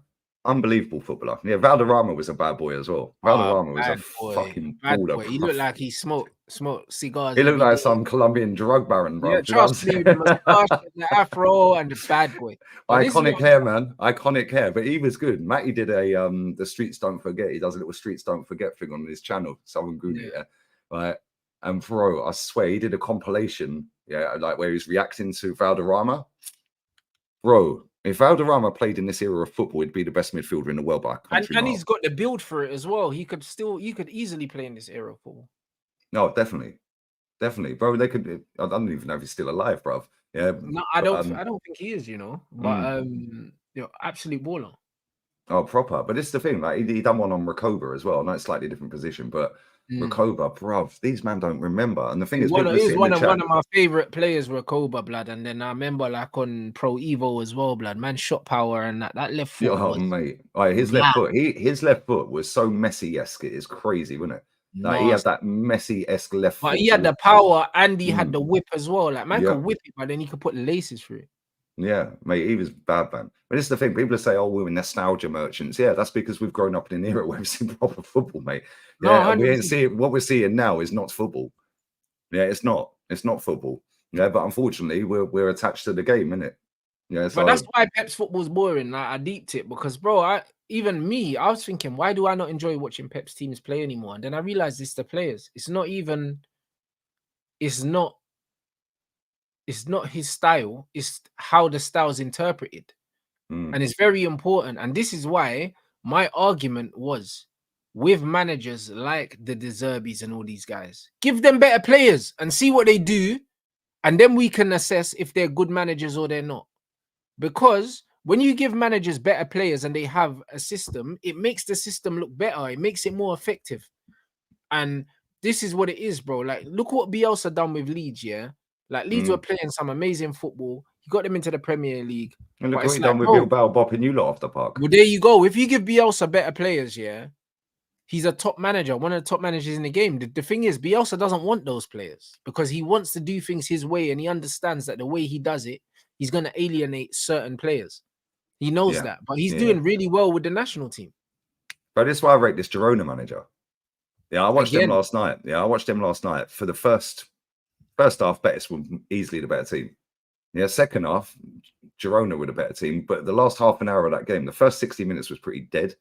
But the last half an hour, bro, yeah, they got rid of Savio, obviously. He's gone City. Or he was on loan there anyway. Bro, they brought a geezer from Ajax, called Gabriel Michu. He's 19, bro. He come off the bench. He looks a bad boy. Scored. Yeah, the geezer they brought through the academy, Alamen, I think his name is, bro. The way he sat down that left back at Betis for that goal for that other lad. Yeah, I was like, yo, they've sorted their wing positions out. Yeah, but you can tell with the style of play, they weren't as fluid as they were last season because they've lost 4 or 5 players. Yeah, but you can just tell he's a good manager just by the way they play football. It doesn't matter who comes into that team, they're going to play the same way. Yeah, and it's free-flowing fantasy football. It's like watching the Galacticos back in the day at Madrid. They're bopping the ball around, they're all passing and moving. It's like, I know if he had a better set of players, bro, if he went into Man City would resemble something like similar to a prime Barca back in the day. Yeah, because of the way he plays, because that manager is so good, man. How'd you get Girona in a title race till the end of March? Fucking Girona. Like with Daley Blind at centre-back. This is what I'm saying. If he goes in at City with the resources you get at Man City, you'll have them playing some sensational football. Yeah, it's curtains. Yeah, it'll be looking like this lot, how we were playing back in the day. Yeah, and this is the thing, like, you're right. De Zerbi, I don't particularly rate him that highly compared to you. Yeah, but you're right. If you give him better players, yeah, we'll see how good he actually is. The same with this Girona manager. That's the only way you can really, really tell how good a manager is when you give him all the weapons at his disposal and see how he uses them. Do you know what I'm saying? Because when you see a manager can do something with lesser players, he deserves a chance. That was my argument for Vincent Kompany. He deserves a chance based on what he did with Burnley, based on the way he got them to play, despite the limited resources he was given, bro. Because when you're giving them dead ballers, bro, these men ain't got no game faces on FIFA. None of these guys. And you got these man bopping, man. Like, so because of that, give him a chance at Bayern. And then if it doesn't work, then you can say, you know what? Bayern's not his level. But until he gets the opportunity, you can't say that. The same thing with Arteta, bro. He was at Man City, had the best players in the country, yeah, and he coached them well enough, and he's gone to Arsenal, and he's had an opportunity now, even though he's won fuck all, really, in the grand scheme of things. But he's shown that he has the tactical, technical level to coach at this level. Even if you don't win things, he belongs he's here. got he belongs he's good here, enough bro. to be in the top 4 or top 6 team. He in a Premier belongs League. here, bro. He's shown that he belongs here. But you have to give a but he manager needs to get over the line. Yeah, you have to give them an opportunity. Put himself and go, yo. But you're right. You have to give him an opportunity, because when Company got that job, I was like, did Bayern Munich look at the table upside down? And I was like, what are we doing? It was the Pep phone call that done it. But at the same time, the amount of times we sit here and go, why ain't nobody giving this guy a good job? Why is this guy not getting a good job? Yeah, now Bayern have gone, yo, you got relegated, but we see something, so let's try it. And if it don't work out, they'll sack him. Yeah, as simple as that. They won't muck about. They'll sack him. Same with Alonso, bro. Like, Alonso showed that he belongs there. Yeah. He showed that he belongs there. Do you know what I'm saying? And the company's got Bayern playing some good football. And scrubs like Wayne Rooney and Frank Lampard don't belong there. No, but they don't. But they'll keep getting jobs. Do you know what I'm saying? And, mate, he's at fucking Plymouth, Rooney. He lost his first game 4-0, first game, bro. And that's what I mean. And Rooney's been losing everywhere he goes. And he's still got the job. Still getting jobs. It's mad, isn't it? But this is my point. So I would much rather see a Kieran McKenna, a Enzo Maresca, an Arteta, a Company get jobs ahead of Rooney and Lampard and Gerrard and these men.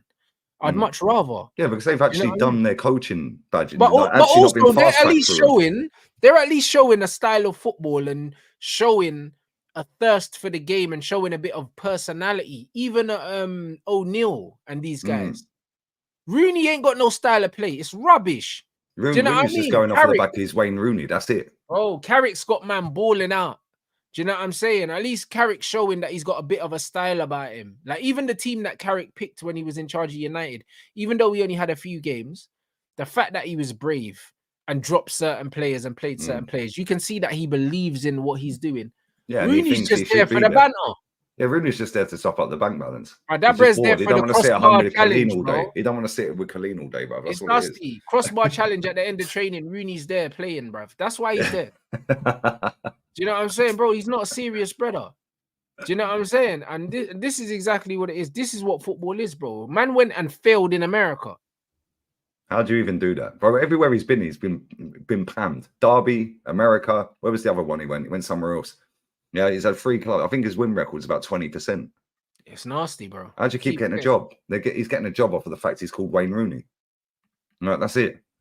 But this is the thing. But this is exactly the thing. And the thing is, with people like him and with Lampard, Lampard was coaching Chelsea without a UEFA. Yeah, but what's Lampard's style of play, though? What's his style of play? Does anyone know? So this is the same guy. Yeah, Birmingham. That's it. He took Birmingham from 4th to 20th, and they sacked him. Rooney. Yeah, but this is the thing with Lampard. Yeah, Lampard is the same guy that came out and said this squad is not ready to win stuff. Thomas Tuchel then got the job straight after that, and in 14 months got him to 6 finals and won 3 of them. Same squad. Yes, he should never manage another team ever again, Lampard. Of course he shouldn't. Yeah, just off of the back of that. Same with Rooney. How'd you foul in America? Like, come on, what we doing here? Like, Birmingham, how'd you take them from 4th to 20th inside 6 months? Like, bro, they were on for promotion to the Premier League when he got the job. Yeah, and he had him 20th. Like, come on. Yeah, it is crazy. Yeah, Gerrard's going to live off of the back of the fact that he won an invincible season. Yeah, in Scotland. In Scotland. And listen, you still got to do an invincible season. That ain't easy. Let's be real. Yeah, It's but at the same time, where's he now? He's in Saudi. When your team's the only team spending, it does help, though. Yeah, it does. It does, which is why Bayern have dominated for so long. Yeah, but then when you get a manager or a coach that has actually earned his stripes all the way through, managed, I think, Sociedad reserves, I think Xabi Alonso managed before he got that job. Yeah, now, all of a sudden, you can actually coach rather than going in with somebody that's just, right, it's Bayern Munich. Yeah, cool, we'll play you off the park. Yeah, But we'll see how Company does. It'd be interesting. I ain't watched any of their pre-season. I know they slapped Tottenham up a couple of times, but I ain't seen any of their pre-season. But the signings Bayern have made, you're looking at them going from day and accepting not getting their title back, bruv. And that's why I get on with us. They're going to win the league this season. I'm going to keep an eye on that because Elise is going to be moving crazy this season. Paulina as well in midfield. Goretzka's been banished. He's been banished. He's not allowed to train. Yeah, because he can't kick ball, blood. I've been saying it for ages. He's a scrub. And Company's come straight in and just jettisoned him, bro. Because you ain't going to fuck with Company, bro. He'll knock you out. Seeing the size of the keys above. And he'll go from 0 to 100. Did you see that video when he was cussing the Burnley player, Goodmanson? Oh, bro, I loved it, mate. I absolutely loved it. You know what I'm saying, bro? Company, you know what it is, yeah? The reason why I love that from Company is because remember, he kept following the player around the training ground. Yeah, he's like, bro, you're shit, bruv. Like, you know why I love it with Company as well, yeah? And it was a similar thing you see with the Troy Deeney thing, yeah, as well, yeah. Troy Deeney, bathroom quick, mate, yeah. Troy Deeney said all the right things about my man's first touch and all them things there, yeah. But it was almost like he shouldn't have said it in public. The reason why I like what Vincent Kompany done is because, bro, people need to understand. Certain people, a lot of the younger guys are not old enough to realize how important Vincent Kompany was for Manchester City. He was important for them as Rodri is now. He was that guy that if Kompany wasn't playing, they were like, yo, like, we're considerably weaker without him. Like, he was a larger than life figure at Man City. Do you know what I'm saying? So he is like the epitome of aura, bruv. So when he's the manager, he knows what it takes to win stuff, innit? And he knows what it's like to be in a dressing room full of superstars. And then he's in a dressing room with these scrubs that are chatting. And he's like, bro, like, who you talking to? Do you know what I'm saying? Like, shut up and do what man tells you to do, fam. There's a reason why you're here, bro. There's a reason why you're here. This is Burnley Football Club. This is not Manchester City Champions League. This is Burnley, bruv. Like, why are you chatting? You get me? And this is what it is, bro. Bruv, he put pressure on, man. And that's what you need to do with players like that. You need to let them know, yeah, that you play for me, blood. Do you know what I'm saying? And Vincent Kompany is bigger than a Burnley Football Club, bruv. Whether you like it or not. Do you know what I'm saying? So how dare you think you can answer man back, bro? That good nonsense shit himself, bro. And that's what I'm saying, bro. And because Kompany's got that physicality as well. Yeah, when man walked over to him and was like, what? Yeah, like, we want to chat, yeah? He had the little clipboard in his hand, yeah, long Wenger coat on. He was like, Company's saying, listen, let me just, I'm just here to check the temperature. Let me see if you got the same. Did you see the one before? Like, when it came out earlier in the season, that clip that was doing the rounds in the dressing room. Bro, yeah, did you see that one? That one was crazy, bro. Yeah, he's going, yeah. He goes, I'm not accepting that type of performance from you. And you talk back to me ever again, I swear you'll be back. Like, bro, it was like, you're looking at this guy, he's 6'5". He's built like a fucking shithouse, bro. He's a tank, bro. You do not want to answer back to him when he's in that mode, bro, because he's knocking you out. He's crazy. And he's not one of them Brez that looks like a manager. He looks like he could still play. You know them, man. It's only because he's had so many injuries, you can see the way he walks and that he's been put back together, bro. But this guy's a unit, bro. Like, you don't want it, bro. Like, I even saw when I was watching Elise his first day when he went to do testing and he went into the office to hug him and that. Like, Company's like twice the size of him. Elise is looking up at him like, what? Man's all like, yeah, bro. Company's a fucking unit, bro. Do you know what I mean? And that bro, imagine that bro's running you down the training ground screaming at you. It's wrong. Like, why would you even? Why do you keep moaning? Why are you moaning? It looks like you enjoyed the game. Stop moaning. Yeah. And then the guy walks off, yeah, and looks back at him. He's like, you want to look at me now? Cool. I want you up there. The way he went at him was mad. Yeah, but you know what? He'll piss off a lot of German players out there because they're not used to that, innit? Yeah, which is why Goretzka's now been banished. No, but they will get used to it though. Do you know what I'm saying? Because the thing is, a lot of them German, man, yeah, it's like you can see they're used to a certain kind of way of doing things, innit? Like, even I seen Thomas Muller come up to Elise and say, "Oh, welcome," and that, this, that, and the other. And he's like the old head. You can see he's like the dad, innit? He's the dad. Like, him and Neuer are the dads of like the team. You can see the dynamic. Yeah, they're the ones that set the standards for the newbies. 100%. A little bit like Modric and Cruzwell. Exactly. Companies come through and he's ripped up everything. The fact that Goretzka's been dashed, and Goretzka would have been maybe it's the mystery German Arsenal we're after. Bro, Goretzka would be one of the senior players, bro, and he got dashed. Do you know how mad that is? Yeah, mate, it's true. Yeah, he did. I'll see it today. He's not in the squad. He's not training with the squad. It's been told he ain't part of the squad. See you later. Fuck this off. is what I'm saying. Man United Something's needs a casualty. Yeah, Man exactly. United need a casualty. That needs to be McTominay now. That needs to be the casualty.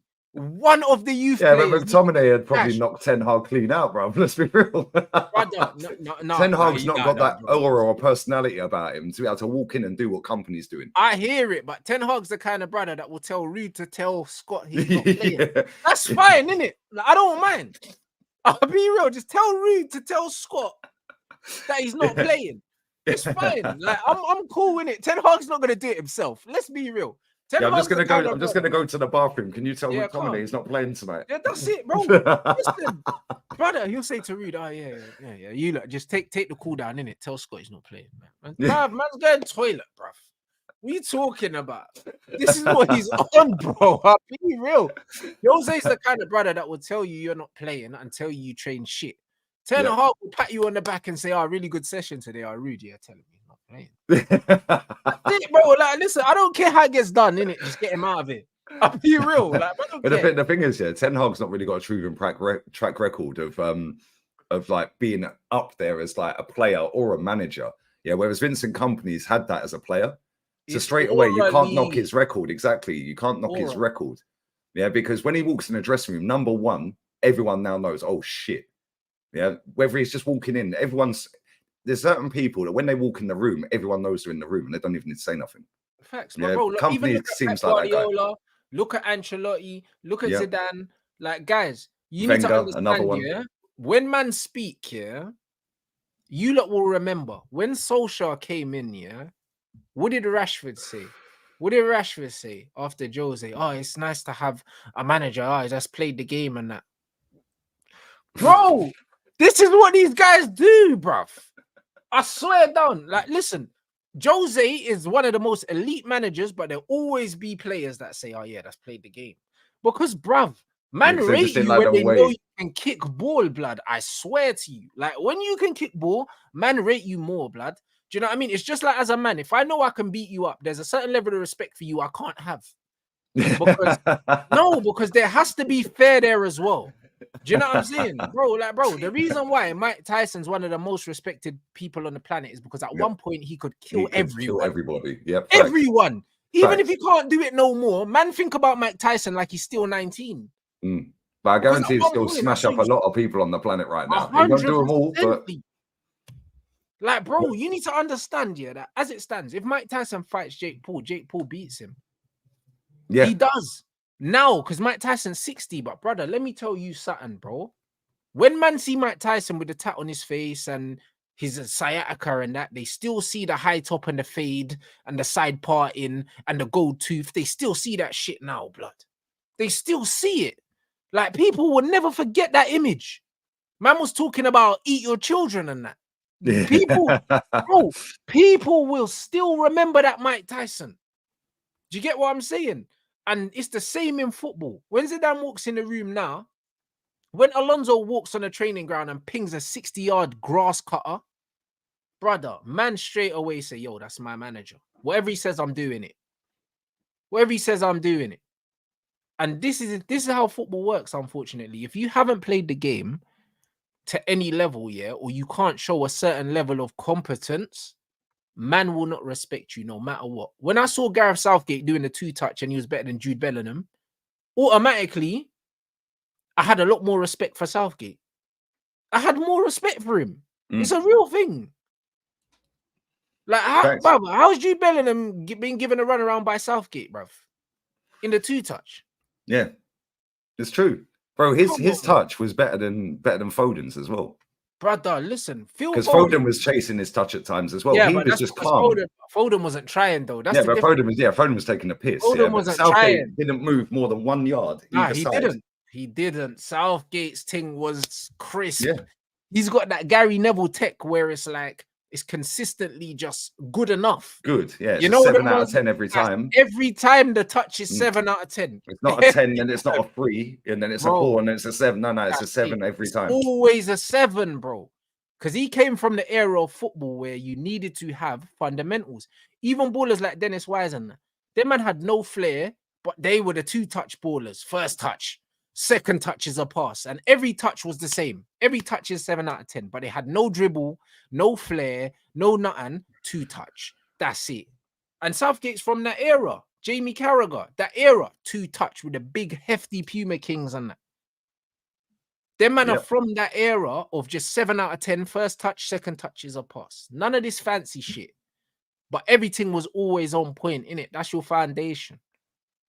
And that's just what it is, bro. So, man, I have to respect that. Same with Thomas Muller. Muller's like, yeah, I got better stats than Zidane, but I ain't better than Zidane, bro. Like, he said it. He said football's about magic, bro. I'm a basic player, bro. I make the best of what I have. Yep, facts. And this is just all it is, bro. This is football, blood. And this is where the respect comes from. This is why man will always sneak this Jose because he didn't kick ball, bro. Yep. Plus, maybe, yeah. Plus, also maybe the fact that it's just like the way he speaks, yeah, because they don't rate him because he didn't play football. Plus, the way he comes across with players, exactly, he'll tell you you've done shit. Yeah, but the difference is, again, yeah, it's a natural instinct as a human being, yeah, for someone to tell you didn't do something well, and then you say, "All right, you do it then." Yeah, it's true. But if a man can't do it, it's like when people come into the chat and they go, "Oh, your channel's shit." We'll set your own up then, mate. Do you know what I mean? It's one of them, isn't it? But this is the thing. Your natural instinct is to say, all right, you do it then. And if a man can't do it, it's all tumbleweed, fam. Do you know what I mean? But the problem is when man can do it, like Henry, like Rooney, they're always shit coaches. Like Gerrard. Exactly. And this is where the problem comes, because when it comes to coaching, yeah, it defies the logic. Do you know what I'm saying? Because a lot of the time you can be good at analyzing something, even if you can't do it yourself, if your brain's wired a certain way. Do you know what I'm saying? Like, I can watch a boxing fight and I can tell you who's going to win, how they're going to win. Like, when I was watching the Usyk Fury, I told these man, Usyk's going to press the fight. Fury is a low volume puncher. Do you know what I'm saying? And he's going to walk him down and he's going to keep pressuring him. And he's either going to win on points or he's going to stop him. But if I get in the ring with Tyson Fury, yeah, I know that you need to walk him down, but he'll still fucking knock me out. Do you know what I mean? Like, bro, like what are we doing here? Do you know what I'm saying? Like, bro, I know that you need to fight him on the front foot, not me. Yeah, not you personally. Yeah, him. Yeah, get him to do it. Not me. Yeah. Tell Usyk to do it, bro. Tell Usyk to do it. Like, you know what I'm saying, bro? Like, what's man talking about? Like, I know Usyk needs to press the fight, not me. If Fury hits me with his 240 pounds, bro, I'm somewhere else. Yeah, it's good. Yeah. Bro, what you're up in space with Harry Kane's penalty, bro. Hold on. This is what I'm saying. When I'm saying that Tyson Fury can't punch, yeah, he can't punch for a heavyweight. Yeah. You'll hurt me, though. If he punches you or me, we're finished. We're probably a cabbage for the rest of our lives, bro. Broski, I'm a fucking junior middleweight, bruv. He can't punch for a heavyweight. Wait, I'm a fucking flyweight, bro, at best. Brother, he can't punch for a 6'9", 130 kilo, 140 kilo man. But you know what? If he hits my little 80 kilos, I'm flying out the ring. Whoa, like, what are we talking about? So just because I can coach a fighter to beat him doesn't mean I can beat him. Yeah, it's true. It's true. You know what I mean? Because I can't. Bro, yeah, if he uppercuts you, bro, you're flying out the ring real quick. Uppercut, man, I will land in the stands with everyone else. They'll be like, you'll be crowd surfing. Brother, I'll be at the commentary table like everyone else commentating on the fight. Punch me out the ring. Bro, what are we talking about? Do you know what I mean? If he uppercuts me, bro, I'm in a coma for a long time. I swear down, bro. He'll send me from Saudi back to Spain with that punch real quick. VIP. But this is what I'm saying. So the logic doesn't always work. Just because a man can't kick a ball, yeah, it doesn't mean that they can't improve you as a player. No, it's facts. You know what I mean? And just because I can't beat Tyson Fury, it doesn't mean that I don't know the game plan to beat him. That's Do you know what true. I'm It's saying? true, bro. Like some of the best managers ever have not managed, not played football. Wenger was a shit footballer. Yeah, that's what I'm saying. Yeah, But Wenger the was thing dead at is, football. he probably had shit technical ability, but I bet you he understood the game really well. Yeah, hence why, like, when he came in, at this point of Arteta's reign, at this point of Wenger's, he'd already done 2 doubles against Man United, bro. 2 There you doubles, go. Wenger. Yeah, why? Because he understood the game. Yeah, and he understood, yo, I'll just play these off the park. I'll play everyone off the park. And he knew the French Yeah. market for players and stuff, so it was different back then. But Jose weren't a good footballer. Yeah, he was dead. Nope. Yeah, Wenger weren't a good footballer. Dead. Do you know what I'm saying? Like, there's managers out there. Like Pep was a good footballer. He's a good coach. Yeah, Like, and even Pep as a footballer wasn't as good as he is as a coach. nah, nowhere near. He was good, Nope. but he weren't like, you wouldn't say, oh, Pep, oh, what a brilliant baller. You wouldn't. You just wouldn't, bro. Yeah, Nah, Zidane's slightly Pep different. was Zidane, was Barcelona's Roy Keane. That's what he was. yeah. Man said Fergie. Now Fergie was a bad boy, but Fergie was a bad boy. Fergie was a goal scorer. He Do you was know a what I'm bad boy saying? footballer. Yeah, he used to bag for fun. Nah, he could finish Fergie. Do you know what I mean? He wasn't a top level striker, but he knew how to. He knew where the Yeah, back. he was a good, very good striker. Yeah, like man knew where the net was. Like, do you know what I'm saying? It's one of them ones. Like, But then, like, if you look at Zidane was one of the goats of the game.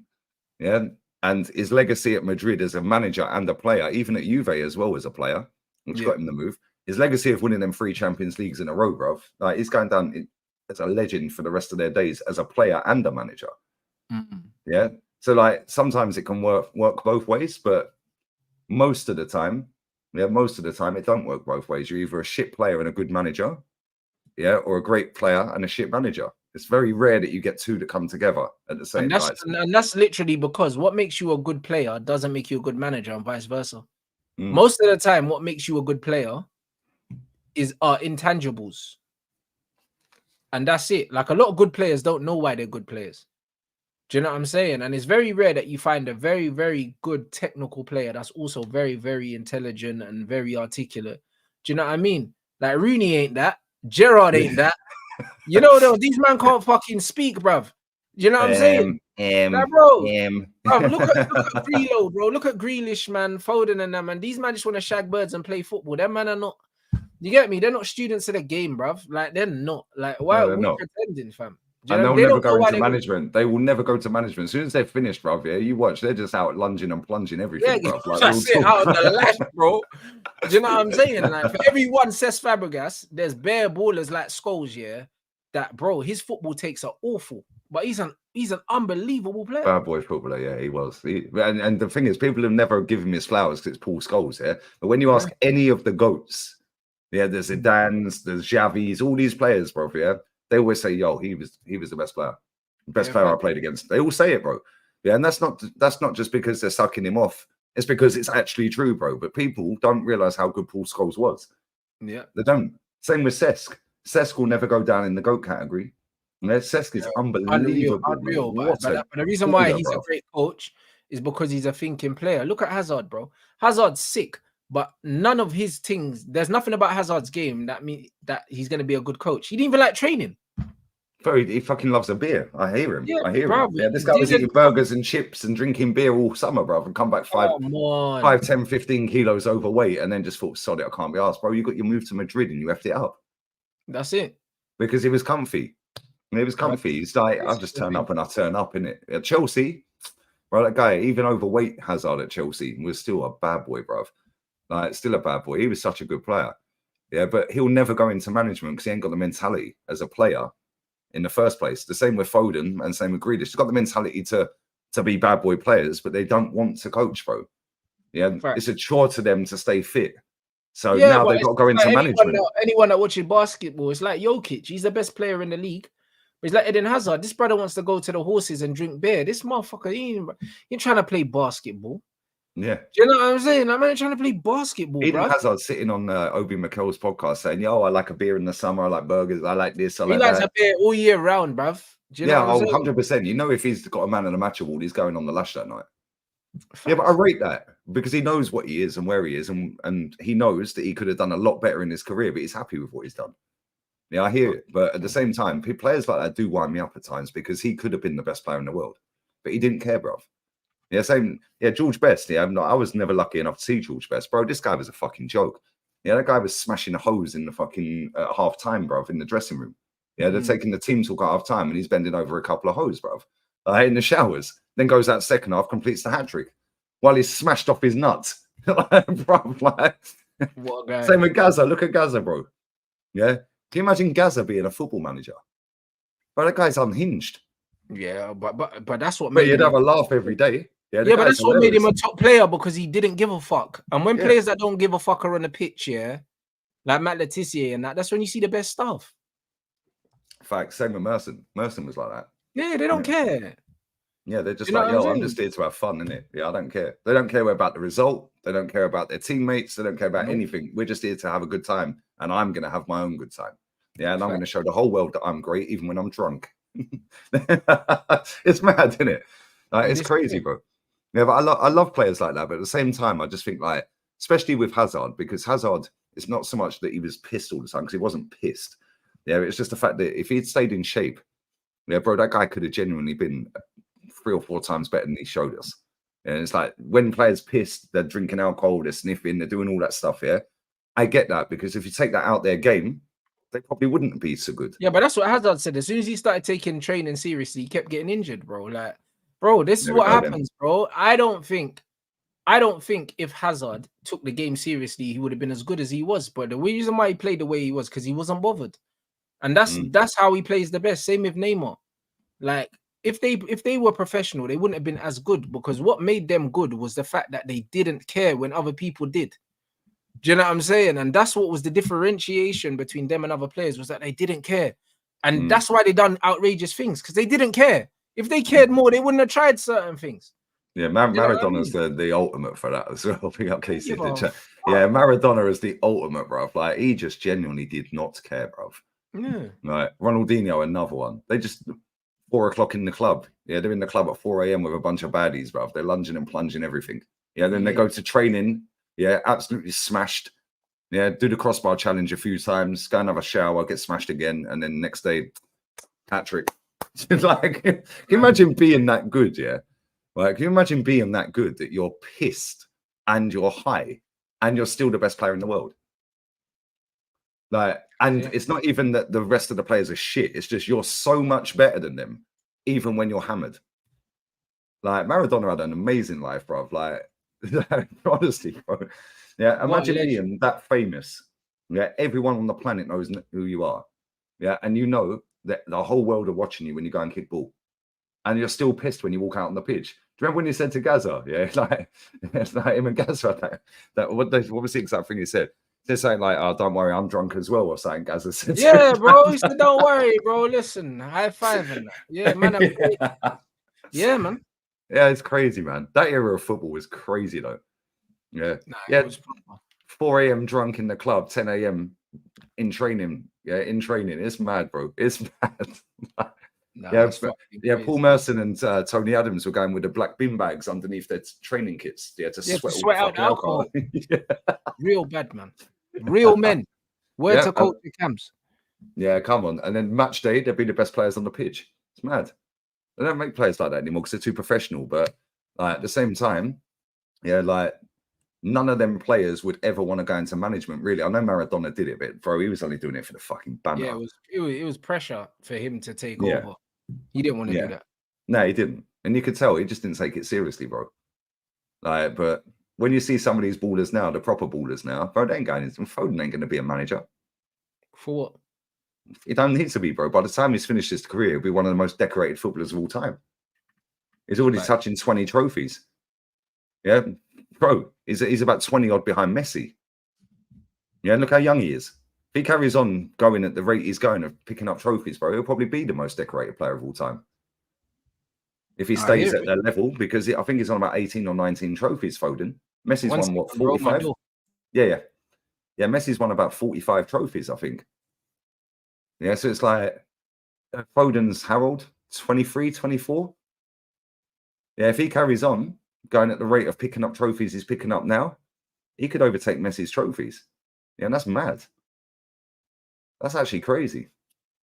But yeah, Cantona's another one. Yeah, he's 24, is he? 24, and I think he's won about 18 trophies. It's wild. Imagine being that fucking decorated in trophies at 24. Like, and he's done that in what, a 6-year period? Maybe a 6-year period. So by the time he's 36, if he goes at the cut, 30, yeah, then he'll be on what, 36 trophies. Yeah, maybe it's going to be difficult to overtake Messi. I can't lie, but if they pick up another treble, they pick up a couple more doubles, it's mad. Yeah, Rooney didn't give a shit. Rooney was always overweight, man. But he just had that genetic, like, where, like, if he looked at a piece of cake, he'd put on 5 pounds. Yeah, then players like that, it's hard for them to lose the weight, which is why, like, they need to do more in it. But yeah, Messi's shit. It's clear of Foden. I agree. Messi's a baller, bro. He's the best footballer I've ever seen. But at the same time, if Foden keeps picking up trophies the way he's going, he'll be up there as one of the most decorated footballers ever. Mad. It's actually mad. Other teams will improve. City will lose the title. I don't know, man. I don't know. I look at this summer and I just think, what have any of these teams done to overtake City? Yeah, and even when Pep leaves, yeah, there'll be a drop-off. Same with Liverpool with Klopp leaving. But City Group are too smart, man. Yeah, City Group have already got their next manager lined up. And I think then City's next manager will be the Girona guy. But City will have a drop-off. But I don't know. I don't know, man. Yeah, we'll see how we do with Slot this season. Yeah, because there's going to be a drop-off. But the fact that nobody's buying anyone to overtake them, City are going to keep dominating for the next few years if Pep's still there. Yeah, it's going to be interesting. It's going to be interesting. How much pressure is Edu under to do something now? Do you know what I'm saying, before you wrap? Because I don't know, bro. It's looking real mad to me right now that you lot have waited. Why do Arsenal always wait so late in the window? Because we're skint, bro. David Ornstein posted out the other day saying if we get Moreno, yeah, it's relying on a player going out, whether that's before. Is that because of the Havertz and Rice investment before? I think so. Because nobody's buying our players, bro. The only one we got out is Smith Rowe. I said this yesterday, yeah? Right, if you think about him, we've got to pay West Ham another 33 million this summer because they wanted that in 3 payments, didn't they? Fuck. Yeah, so we had to pay them 33 million last summer up front. And then the next 2, 33. Yeah, so 99, round it up to 100, 33 point whatever, yeah? Right, so we've got to give out 33 million. Where's our 33 million coming back, bruv? How many players have we sold where we're getting the money coming in on drip every year? Yeah. Where's the 33 mil? Who have we sold, bro? Who have we sold in the last couple of years? Yeah, because you know they amortize it over the length of it. So how many players have we sold in the last, say, 5 years or 4 years where we're still getting that drip payment coming in? Who are they? We've ripped out contracts left, right, and centre, bro. Yeah. Now we're paying for Calafiori up front. And your wage bill. Yeah, a little piece for Calafiori up front. Yeah, and that'll be on drip. Yeah, Timber, a little piece up front last summer and this summer. Yeah, now who else we bought? Who else did we sign? 29, Declan Rice. Yeah, bro, we're probably paying out the best part of around 50 million this summer for the payments of players we've already signed. Yeah, how many players have we sold that we're getting that money back for to make it balance? Bro, we're skint. Yeah, Ornstein said, yeah, that a player has to go out, whether that's before we sign Marino or after. Or after, to balance the books. Okay. How the hell are we in this position where we're skint, bruv? Yeah, and that is on Edu. But I'm telling you something, the more I go online, the more I see people kicking off. There's more and more people raising an eyebrow saying, yo, what are we doing here? Okay. Yeah, and if Eddie Nketiah is still at this football club at the end of this window, bro, I want the whole hierarchy sacked. Yeah, because we turned down 3 bids from Marseille. Then we were linked to, he's going to Bournemouth. Well, they just bought Evan Nilsson from Porto for 37 mil. Yeah, that's crazy.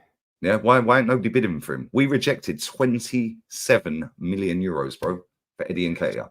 That's crazy, bro. Why is he still here? And if that window shuts in 2 weeks today, and that guy's still at this club, if not both of him and Reece Nelson are here, I want them all sacked. The whole hierarchy needs to piss off. Yeah, because how can you reject 27 million euros when there's nobody else in for that player? Yeah, we rejected a loan move for Aaron Ramsdale the other day from Ajax. Yeah, Ajax wanted to loan Aaron Ramsdale. Yeah, I saw that. Yeah, we said no. Why? Do you know why we said no? Because that means we have to go and get another goalkeeper. Yeah, and we ain't got no money, bruv.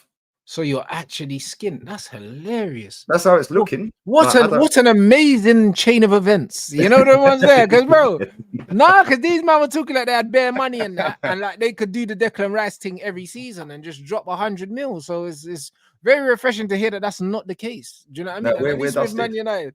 At least with Man United, we just got the new Snapdragon money as well, blood. That's what people don't understand. We just got a new sponsorship deal, and it's just been extended again. You know, like that. So I mean, we got money. Do you know who our new? Do you know who our new deal is? What's that? Persil, the soap powder for the washing machine. What is that for company. training or something? Or is that a sleeve sponsor? Where they sponsoring? Fuck knows.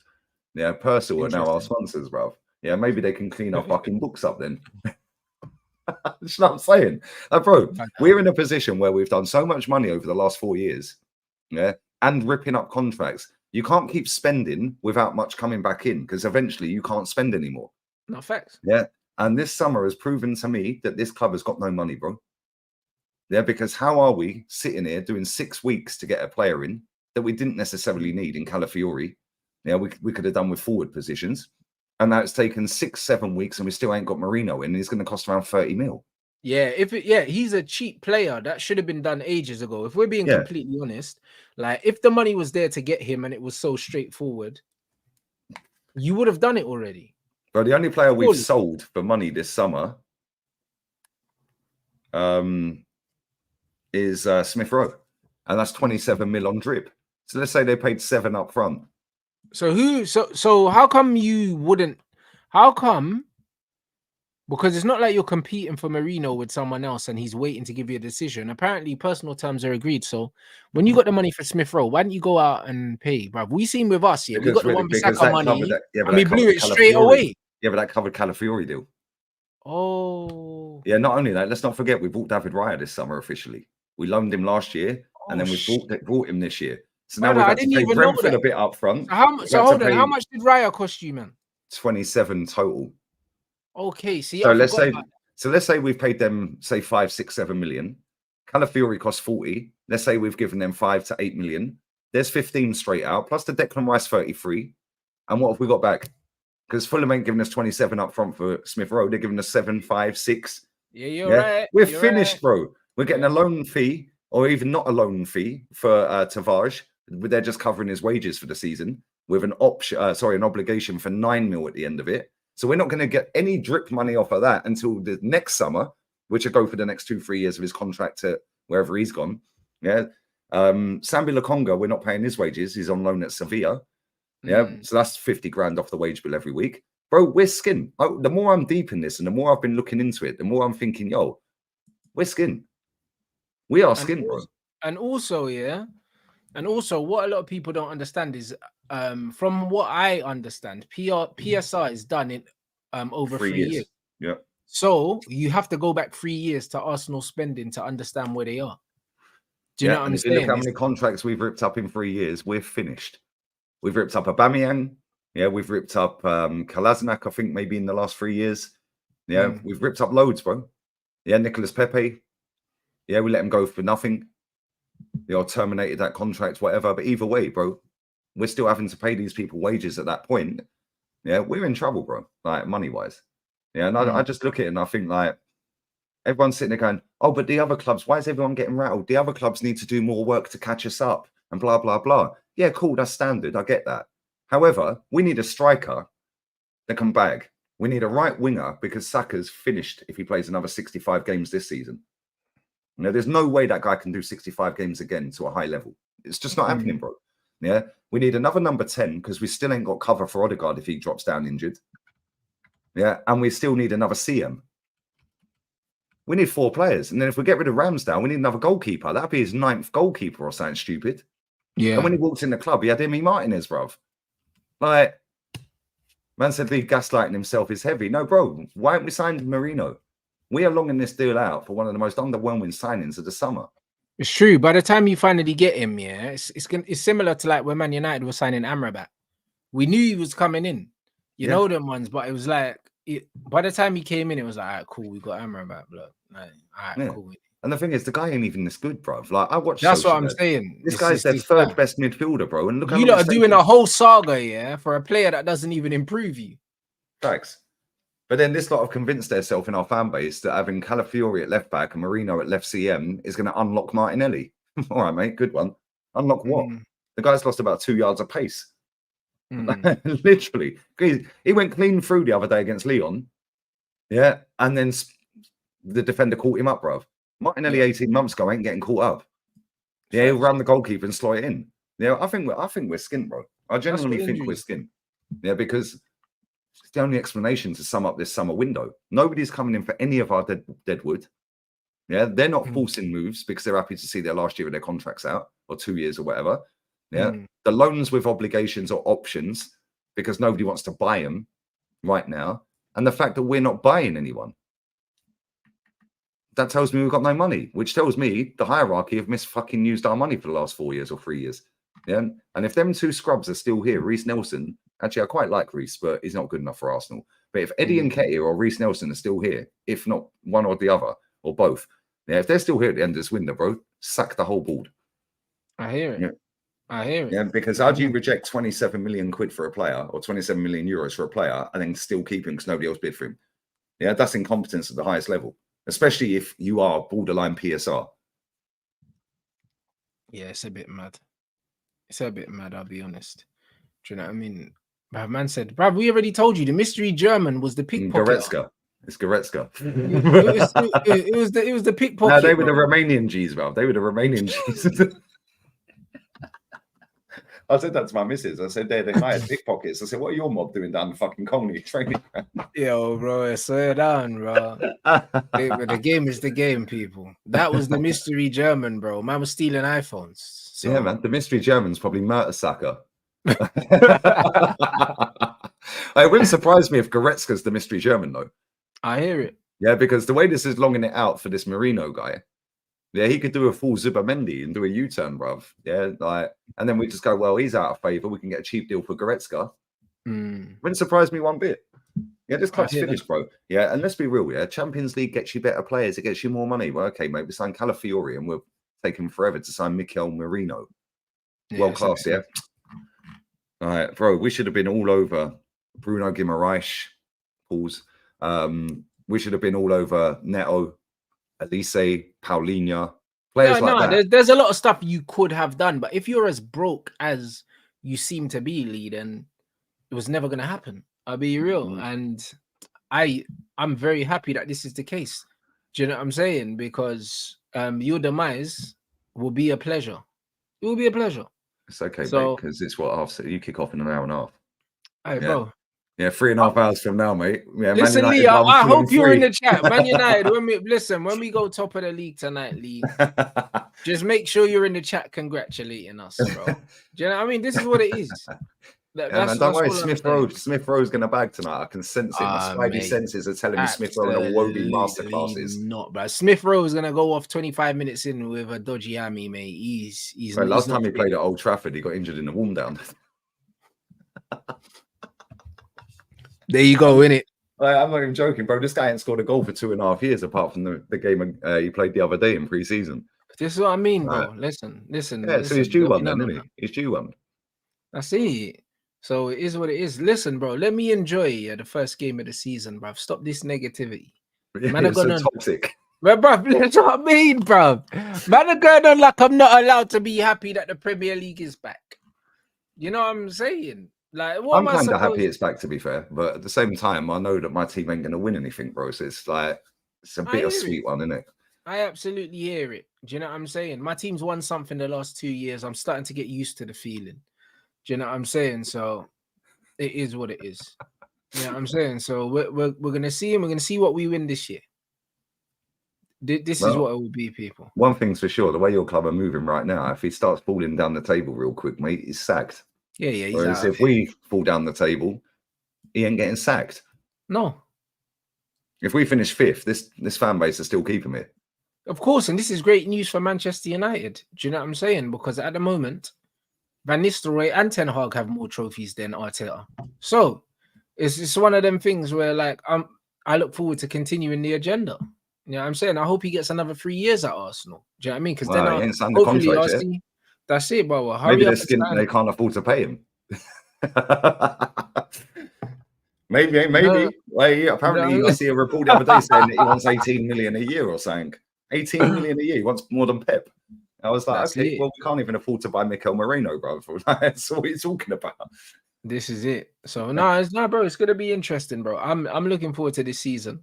Like, no one's gonna dampen it for me. It's one of them ones where it's like there's something good happening. It's gonna take time, but I'm gonna try my best to enjoy it, bro. Do you know what I'm saying? I know it won't last long, but while I'm in good spirits, yeah, leave me alone, blood. You know, like that, bro. Just let me enjoy it, fam. You know, like that. Listen, And this is tonight could be the night you get the 100K, bro. Fulham 3-1. nah, you're a prick, blood. Nah, look, listen, you know, bro. Not like that. There's silver linings and all that. Do you know what I mean? Nah, bro. Nah. It's not worth it. 100K is not worth losing tonight. I'll be honest. It's not. Nah, to be honest, all jokes aside, I don't think you lose. Yeah, nah, bro. It's not worth I'm it. hoping you lose, but I don't think you'll lose. Nah. I just want to see Saeed's fan cam with his head like this, like that's what we want. We're here for his tears. We're bro. not here for it, bro. Top of the league, shameless celebrations tonight. You know what I'm saying? This is what we're on, people, man. You lot run up the likes as well. We're nearly at 1,000 likes. I think we're like 20 something away. Do you know what I mean? Smash the likes. Make sure you get those up. Make sure you sub to Gunner as well. Already at the 100,000 club. Let them know what you got coming up as well, bro. Well, we'll be there for the United demise tonight, for the watch along, and then I'll probably do a live reaction after, or maybe an upload, maybe just a match reaction. If I can squeeze some match reactions in this season for some of the big 6 teams between games, then I'm going to do some uploads.